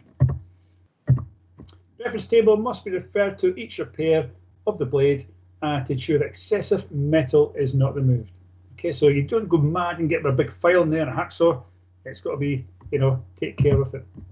When repairs are carried out in proximity of each other, a series of multiple repairs that form a continuous line of weakness across the chord of a blade is not permitted. Okay, we cannot do that. End up looking like the Himalayas. You know, we don't want that. Before commencing removal of metal on one side of the blade, the opposite side of the same blade station should be examined. to ensure that no repair has been carried out. Because if you find a repair on the other side, you go and take some more out, then balance can be quite severe. On leading and trailing edge repairs, the damage must be blended out over at least 10 times the depth of indentation, just for leading and trailing. So again, highlight this in your book because there could be questions on leading and trailing, front face and back face as well. Yeah, the camera still works, I see it. This is subject to a maximum length of blend combined not exceeding 7 inches. Okay, so there's a few numbers thrown about. I'd probably get these numbers and put them in an order, write them on a list, just for revision purposes. If the two indentations are close to one another, they can be blended out as long as the combined length remains within that 7-inch maximum limitation. So you've got two small ones, but as long as it's no more than 7 inches in total, then you're okay with that. So very, very similar again. So typical leading and trailing edges. So there's your leading edge at the front, trailing at the back. Depth of damage. So the length of one combined blend shall not exceed 7 inches. Okay. And rework depth and manual limits. Again, particular station specifying, always specify back to your maintenance manual. So I mentioned earlier, the reference table must be referred to, especially if the trailing and leading edges are on the same blade station. So that the point in the blade for that station have been repaired. Okay. The minimum chord must be maintained. Can't make it less than minimum chord because it can be a weak point. Particular attention should be paid to blades with narrow tip chords, as these areas are obviously very easily damaged. So if we make those even less, then we can potential to more damage. Where leading edge has a rebate for a de-icing overshoe, any damage occurring in the run out of that rebate must not be blended out. Okay, so if you have damage in the area, it looks like you have to take the blade off and possibly reject it. Getting back to your maintenance manual, must be consulted at all times. Don't just guess it, check your limits. So typical leading and trailing edge repairs. There's a little leading edge there, nick or damage. So again, you're measuring to see what's there. 30 centimeters from hub, so you're finding out where the station is. Again, we've had a little bit there. We've actually, you can see the dotted lines, hard to tell here, but there's a little dotted line there. So again, that'll be a maximum limit. And then the filed on your leading edge here, again, you can taper it out a little bit. But again, if you're going to watch when you change the airfoil subject, that could potentially change the way that propeller works in the air. So again, unfortunately, follow propeller manual. Again, you'd be checking using sight glasses, making sure that everything was in limits. That's the main thing. You're making sure that airfoil shape is within limits. All right. Says there, do not destroy maximum thickness of the section where possible. Well, obviously, you don't want to do that. It's going to make it weaker. Damaged portions, rework portions, make sure it's all going to be in limits. That's all you have to do at the end of the day.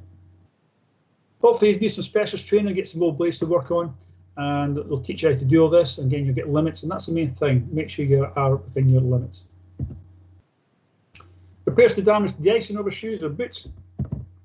Damage to an overshoe in the form of cuts, nicks, tears, lifting edges can be rectified by a minor repair. So if it's a minor repair, yes, once you're authorised, you can repair it.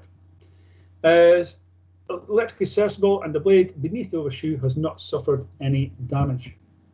Cutting back or cropping a worn or damaged overshoe tip is not permissible. You can't make it any smaller than it is.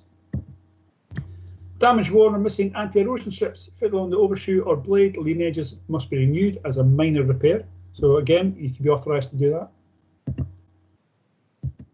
Any damage to the blade leading edges beneath a strip should be repaired before fitting a new strip. And where a metal guard is fitted along the edges of an overshoe and blade, only local lifting at the edges of a guard should be rebonded as a minor, so re-gluing it as a minor repair.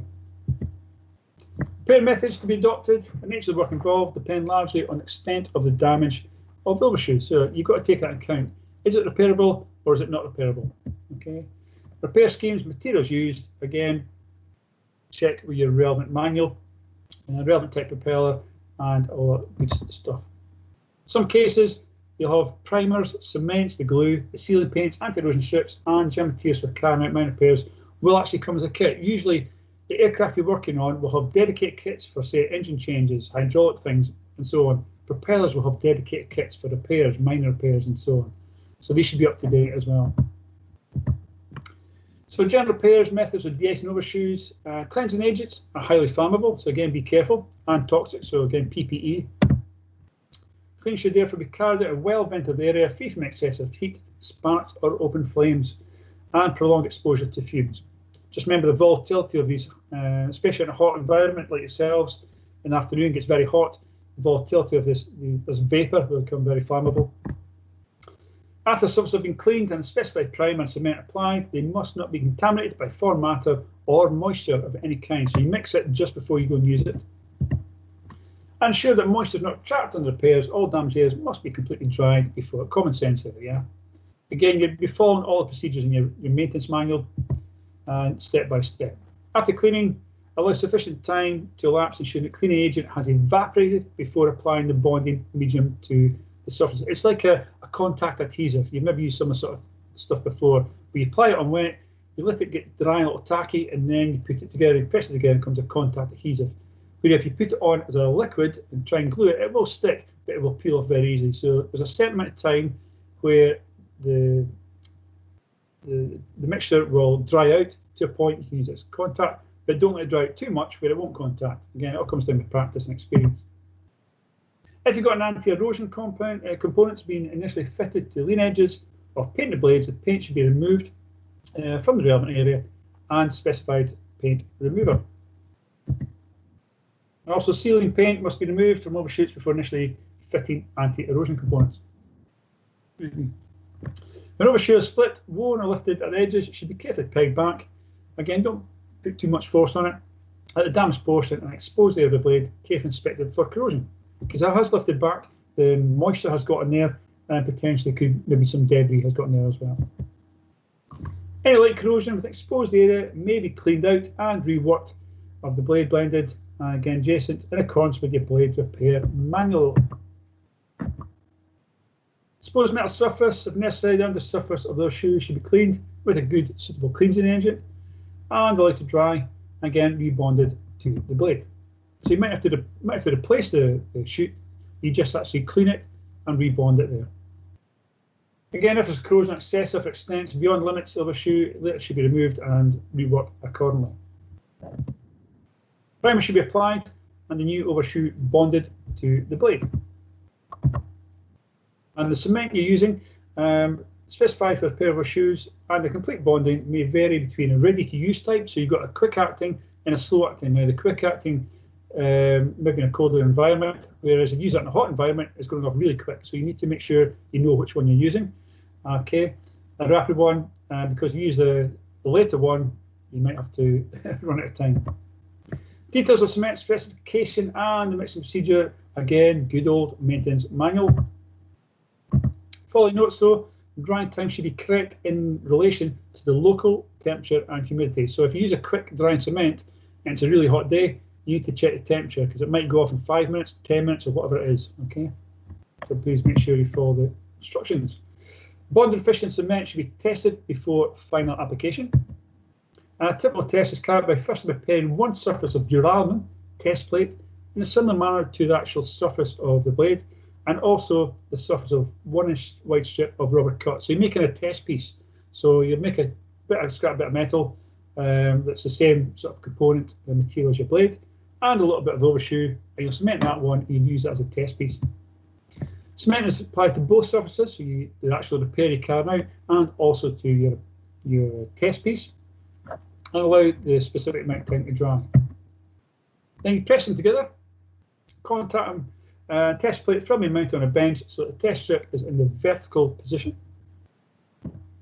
And then you add, apparently, a 10-pound weight is attached to the upper end of the strip, and the rate at which the strip separates from the plate is noted, and you'll time it. Okay. You should not exceed, I need to highlight in red, you want to highlight in your books, 1 inch per minute over a distance of 6 inches.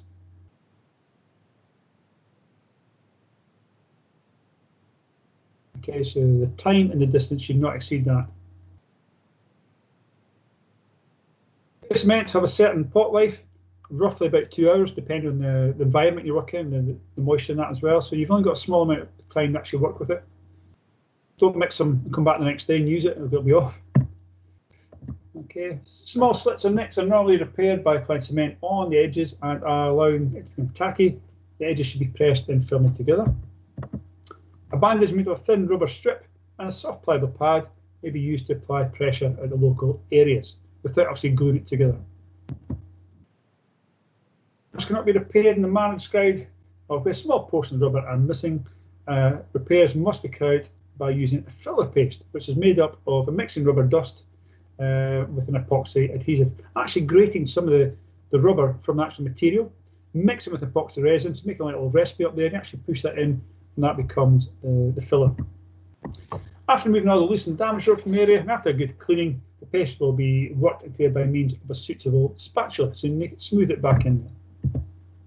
And the filler should be allowed sufficient time to cure until hard. The surface should then be blended so that it overshoe by using a medium grade file. Not going in too coarse, nice smooth file, and blend it back into your airfoil shape.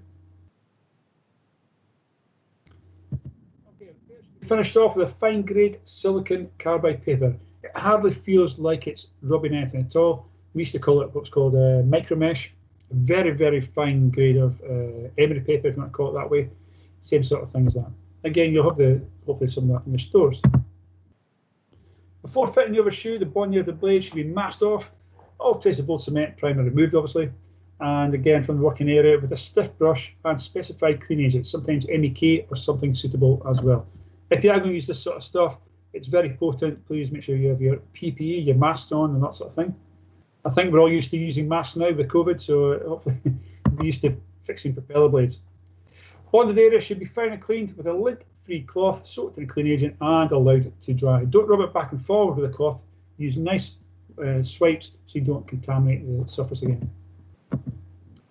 Some solvent, film or clean agent must be removed before applying a new coat of primer and your bonding cement. In cases where an overshoe is to be bonded to a blade without a leading edge rebate, a template of the overshoe should first be prepared.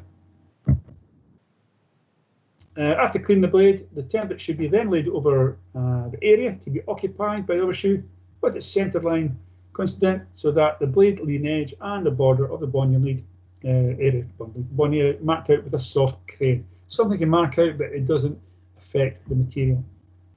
If you've ever done a repair on your push bike or your tyre or your motorbike, when you rub it down, you clean it and you put the glue on there, you let it evaporate and you put a crane on there to mark it where the damage is. It's the same sort of thing as this.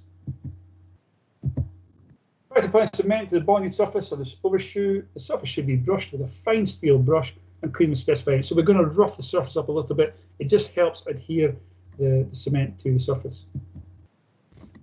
No significant quantity of rubber should be removed during brushing, as a reduction in rubber thickness will lead to electrical failure of the heating elements, so be very careful on that. Bonding surface must be allowed to dry out thoroughly, obviously. And again, coat of cement should be applied evenly by means of a clean brush, prepared bonding surface for the overshoe, and again allowed to dry for a period determined by that particular cement you're using. Prevent the edge of the overshoe from curling, because the heat can actually make although it starts flat, they can actually curl up like that, which is not good.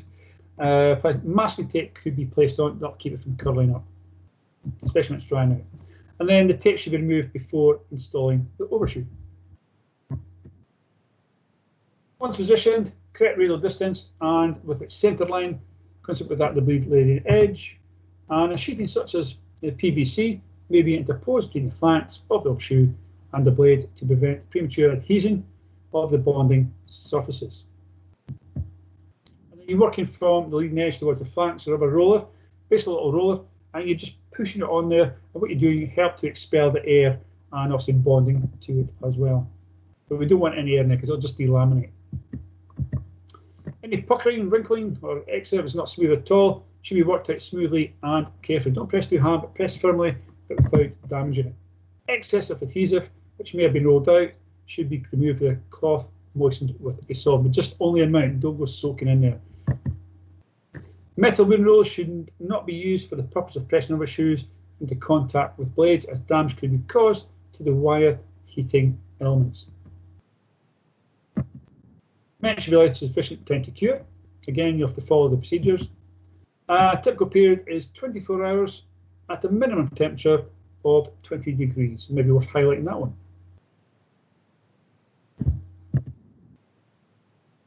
The check should be carried out in the manner prescribed in the relevant maintenance manual as normal and ensure the request standard of adhesion has been achieved. And if everything's all good, bonding of an overshoe and insulation resistance and voltage drop check should also be carried. Because the electrical elements in there, we need to do a bonding, continuity and resistance checking.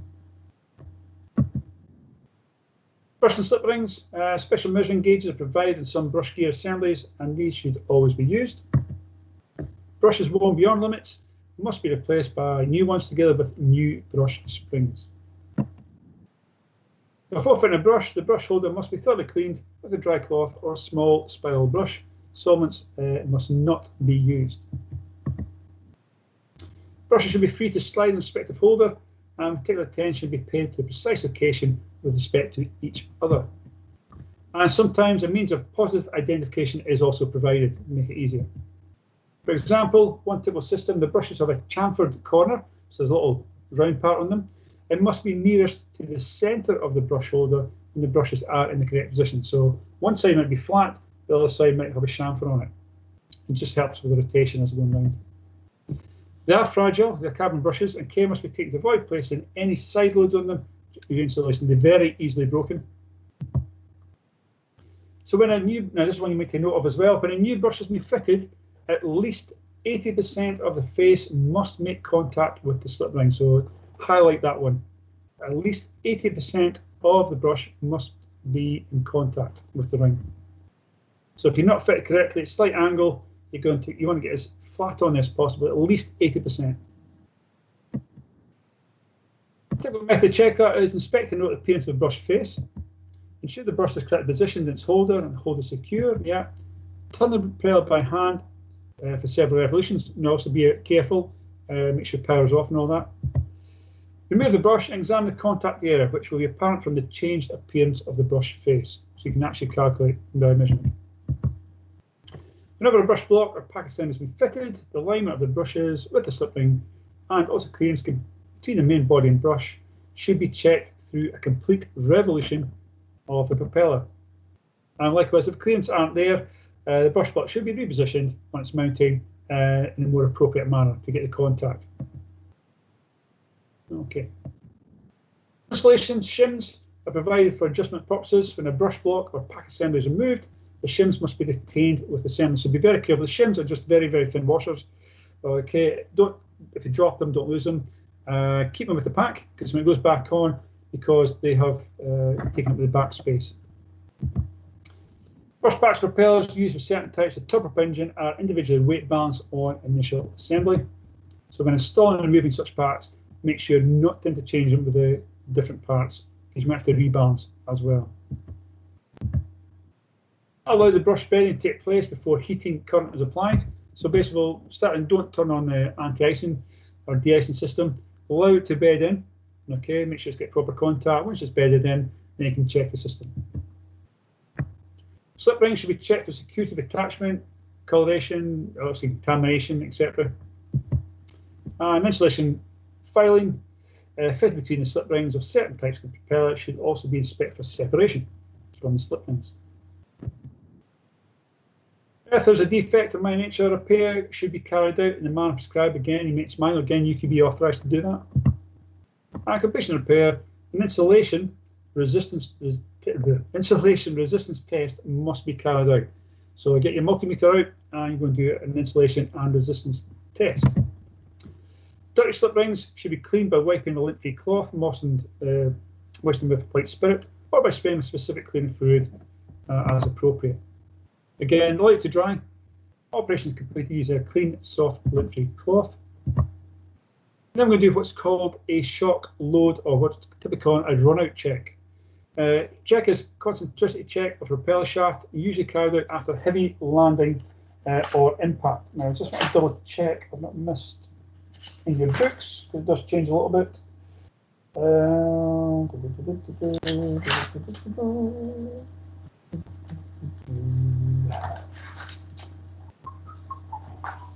I will find it in a minute.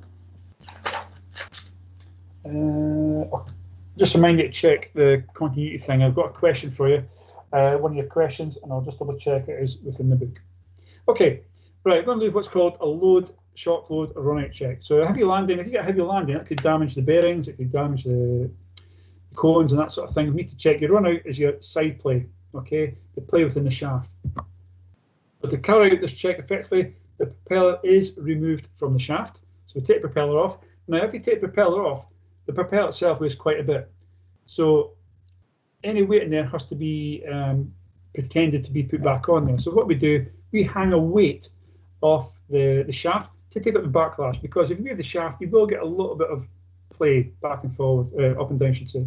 So by pretending to put our propeller back on, we can take the weight on there and take up any potential backlash. So we attach a fixture bolt to the front engine casing, we put a DTI in there, a dial test indicator, and it's set to run on the smooth portion of the shaft. So what we're going to do is we're going to rotate the shaft, we're going to have a DTI with a gauge, and we'll check the deflection as it goes up and down. Okay. Now the propeller is rotated through 360 degrees, and the DTI readings is noted. Now you can do it once or twice until you're happy with how much deflection you've got in the needle. Obviously, 0 at first, and then get a reading. Repeated with a DTI set at different positions on the shaft to get an average. The amount of eccentricity is calculated within the maintenance manual limitations, and the amount of eccentricity is half the total DTI reading. So let's say you got a reading of, it wouldn't be this big, but just say 20 thou. So your actual eccentricity is only 10 thou. In other words, you've got 10 thou up the way and 10 thou down the way. The gap between the plane and the shaft, and that's what we call it. There's a question going in the revision questions. I changed the wording a bit. I need to change it back, but I'll tell you that tomorrow when we go through it. So you want to highlight that one. The amount of eccentricity is half your total DTI reading. Okay, good one to highlight. That's what it looks like. So you're hanging a weight off there, off the end of the shaft. So any play up and down, that weight there will take the weight. Then you'll then locate a DTI and a rod. And as you rotate the shaft, it will be put on the smooth section. And then you'll put that 90 degrees and get another reading. And then take your reading from there. And remember, half the reading in total. Okay.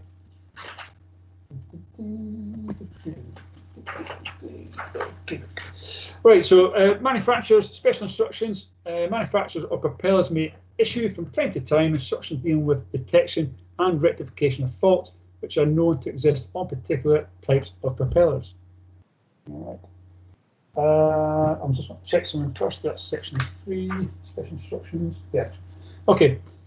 That's that one.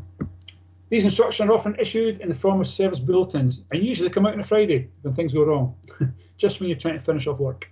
And engineers should be acquainted with such advice and should take action accordingly. And obviously, you won't get them. It'll be the managers who will pass them down and say, right, I've got a special instruction.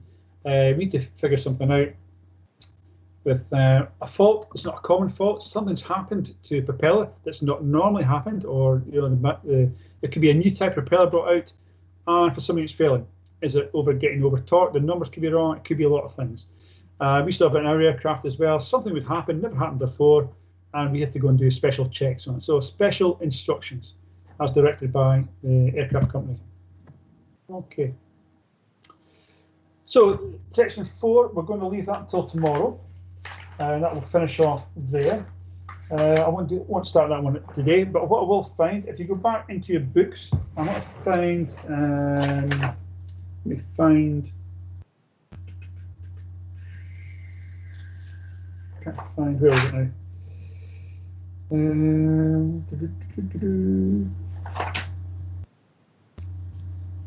Yeah, I've got a question for you in your books. It's just referenced the bonding and the continuity and resistance. I'm trying to remember which page it is on. Bear with me. If somebody finds it first, give me a shout. It's thereabouts, very close. I'm trying to think where it was again.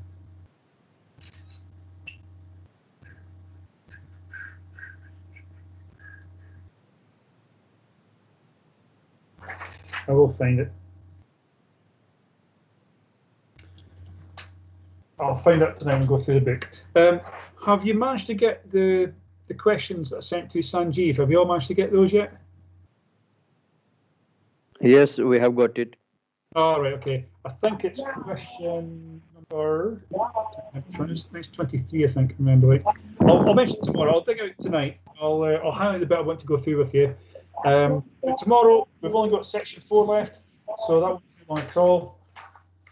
We've got, what's that, 1, 2, 3, 30 pages. That'll do. Section 4, that's all good.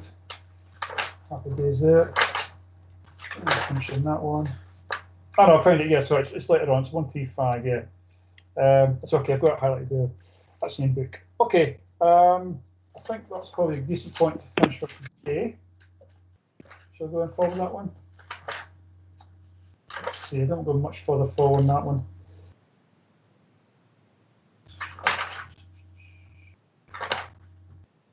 Yeah, I think we'll leave that. We'll finish the book off in the morning. That'll leave us revision in the afternoon. That's probably the best way to do it, I think.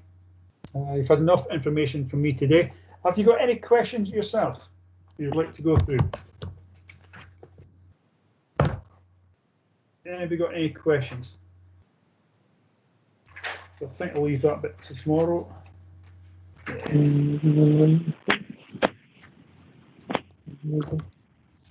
All happy, all good.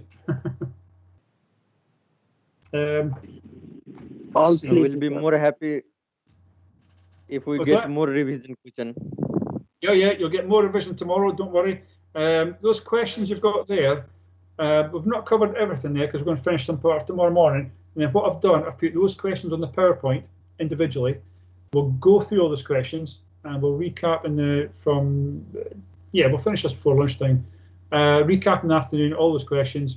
I might do a little bit before lunchtime anyway, and then go through any points you're struggling on, any bits you want to go through. And but certainly those questions you've got, the answers are after the questions. Try the questions before looking at the answers, okay? But use them as revision, and then the answers are actually in order, okay? As you look at the answers, they're actually in order of each question. You've probably sussed that out already, all right, if you've looked at them. But then all afternoon tomorrow will be revision, and then it should be happy days. I've sent Steve another photograph of course and fine positions to give you as well. Just a little recap in certain parts. So hopefully at that point we'll get all sorted out as well. Okay. So it's quite a lot to take in today there. I think it's probably a decent point to stop. Start fresh tomorrow. Page treble 1. Remember those percentages. Okay, if you've not highlighted those already, please highlight the 115, 115, 30, and 130. Anything else on there? Most of the stuff before that, the inspection, it's common sense. Cracks, dents, nicks, and that sort of thing. Nothing there. Tap test on a composite blade. Yeah, checking for different sources of lamination. Tracking. Remember the figures for tracking. So when you spin the propeller around, 1/4 of an inch maximum from the board to the propeller. Difference between static balancing and dynamic balancing using the knife edges. Aerodynamic balancing, also known as indexing. Again, you don't need to remember the table. Remember, it's called indexing. Difference between the 3 types of unbalanced: static, dynamics, and aerodynamic. Don't have to remember the index table. Yeah, the aerodynamic balancing is also called indexing. That's all you need to remember on that one. Okay. Don't need to remember the table. Yeah. Yeah. No, you don't. You won't need to remember table. In exam, you're not expected to remember tables. That's too much information. It's example of what's going on there, but definitely the terminology. That aerodynamic balancing is also known as indexing. Okay. The 2-speed cycling, your fast cycle and your slow cycle. Remember, a fast cycle is high temperature, high humidity, as in high concentration of water. Slow cycle, when it's a lower temperature range, when there's a good chance. The slow cycle stays on longer. The high cycle stays short, sharp, sweet. But when there's a high concentration of water, although it's quite a high temperature day, right? The meters for your anti-icing, remember there'll be 1 gauge per engine, or it might just be 1 gauge, but remember there will be a null period when nothing is on at all. And if there is more than 1 gauge, only 1 gauge will have a current flowing through it at any particular time. The fluid used for isopropyl alcohol, the rubber shoes on the blades should be no more than 1/3. Okay, remember how that's page 84. What else have we got? What is in the fluid acting system that controls the speed is your rheostat. Okay. Disadvantage of the fluid system is isopropyl alcohol is cheap, but it's also very flammable and doesn't taste very nice either. Cover synchrophasing, synchronization. Remember, synchronization is getting the master engine. The slave engine will match the master as an RPM. And the synchrophasing is we put the blade angles, not the pitch, but the actual position of the blade compared to the other one is slightly out of phase, okay? Just a slightly different angle. And we can control that with the synchrophasing control box. Okay. What is fitted near the root is your pulse generator on the same position of each blade of each engine. How would you normally number engines? From the left-hand side, number 1. Okay, it's usually the, if it's a twin engine aircraft, number 1 would be left-hand side, number 2 would be right. If it's a multiple, like quadruple engine one, it'd be 1, 2, 3, 4 from left-hand side. And remember, you can select any master you want, but the normal side is from the left-hand side. What should happen if the master engine governor doesn't work? Then the slave engines will try and match what was the master. Okay. Anything else on that one? That's synchrophasing, that's good.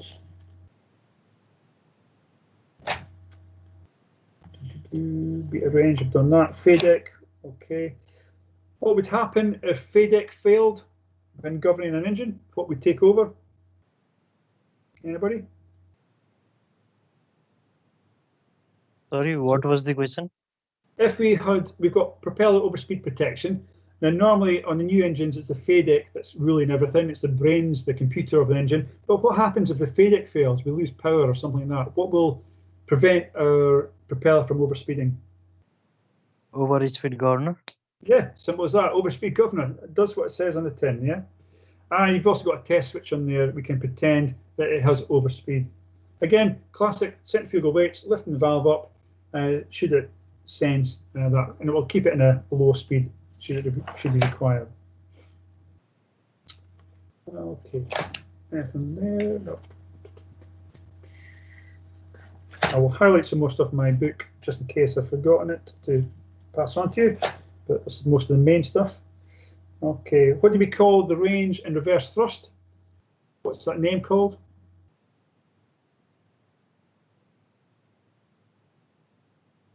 So the bit below ground idle, we've got a small range of +20 to -20. What do we call the name of that? Beta range. Beta range, yeah, good. Thank you. Bravo. Good. Okay. Remember the main difference between single acting and double acting, where we're going from fine pitch to coarse pitch or fine pitch to reverse pitch, is the double acting and single acting do the opposite way around, don't they? Single acting has a spring in there, so we lose oil pressure, the piston goes forward, so that puts into feather position. But on a double acting piston, we've got oil pressure both sides, so this time when the piston goes forward, it goes into the fine position. All right, so just be careful between the two there.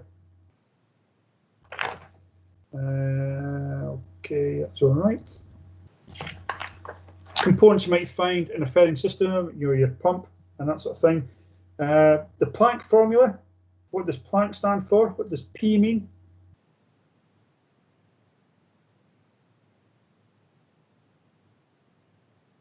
Yeah, L. Yeah, stroke length. A. Area. Yeah, N. Piston area. Yeah, good. What's N? Number of stroke. Yeah, number of power strokes per minute. Yeah, and K. Number of Cylinder number. Number of cylinders. Yeah. if you go into do module 16, the piston engines, you'll go into that more in depth. And remember, it's all over 33,000. Okay, all over 33,000. All right, good. Over there. If you're working on a piston engine and you increase the rev, what should you do to manifold pressure? If you increase the RPM of the engine, what should happen to manifold pressure? If you're increasing the RPM on a piston engine, what do you have to be very observant of? What do you make sure does not go past a certain, never mind the RPM, but there's another gauge we have to watch as well. You've got the RPM gauge, your tachometer. There's also another gauge on the piston engine aircraft. We have to make sure it doesn't go above a set limit. What was that called again? Manifold pressure. Manifold pressure, yeah. So if the RPM goes up, we try and drop the manifold pressure, yeah, because we're getting the power from the engine, but we don't want to increase the manifold. But likewise, if we reduce the RPM, then we can increase the manifold pressure to compensate for that. Okay. Again, you can speak about more than that in module 16. Just be aware of that at the moment. The condition lever usually has 3 positions, which are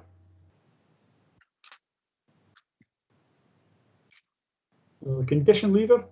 We look at controls. Emergency sort of. Yeah.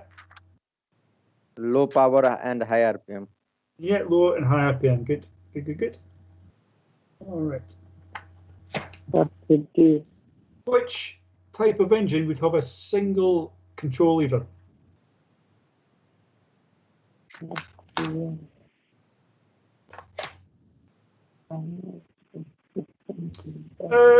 Okay, well, it could be a turboprop as well. Yes, fixed turbine, yeah. Yeah, fixed turbine, yeah. The direct drive turboprop engine, direct drive with a fixed turbine or what's connected to the gearbox, would normally have a single lever. For a free turbine, we've got 2 levers. Okay. Good. So that takes us back to the start of today. Just double check anything else. Prop lever, it's fine. Okay. That's not too bad, guys. That's about 1:15. That's probably more than enough for today anyway. Any other questions? Again, make any notes of anything for tomorrow. Once we finish the theory side in the morning, I'll give you the questions on PowerPoint, and then anything you've made some notes on your books yourself, any questions, we'll go through that as well, okay? Any other questions?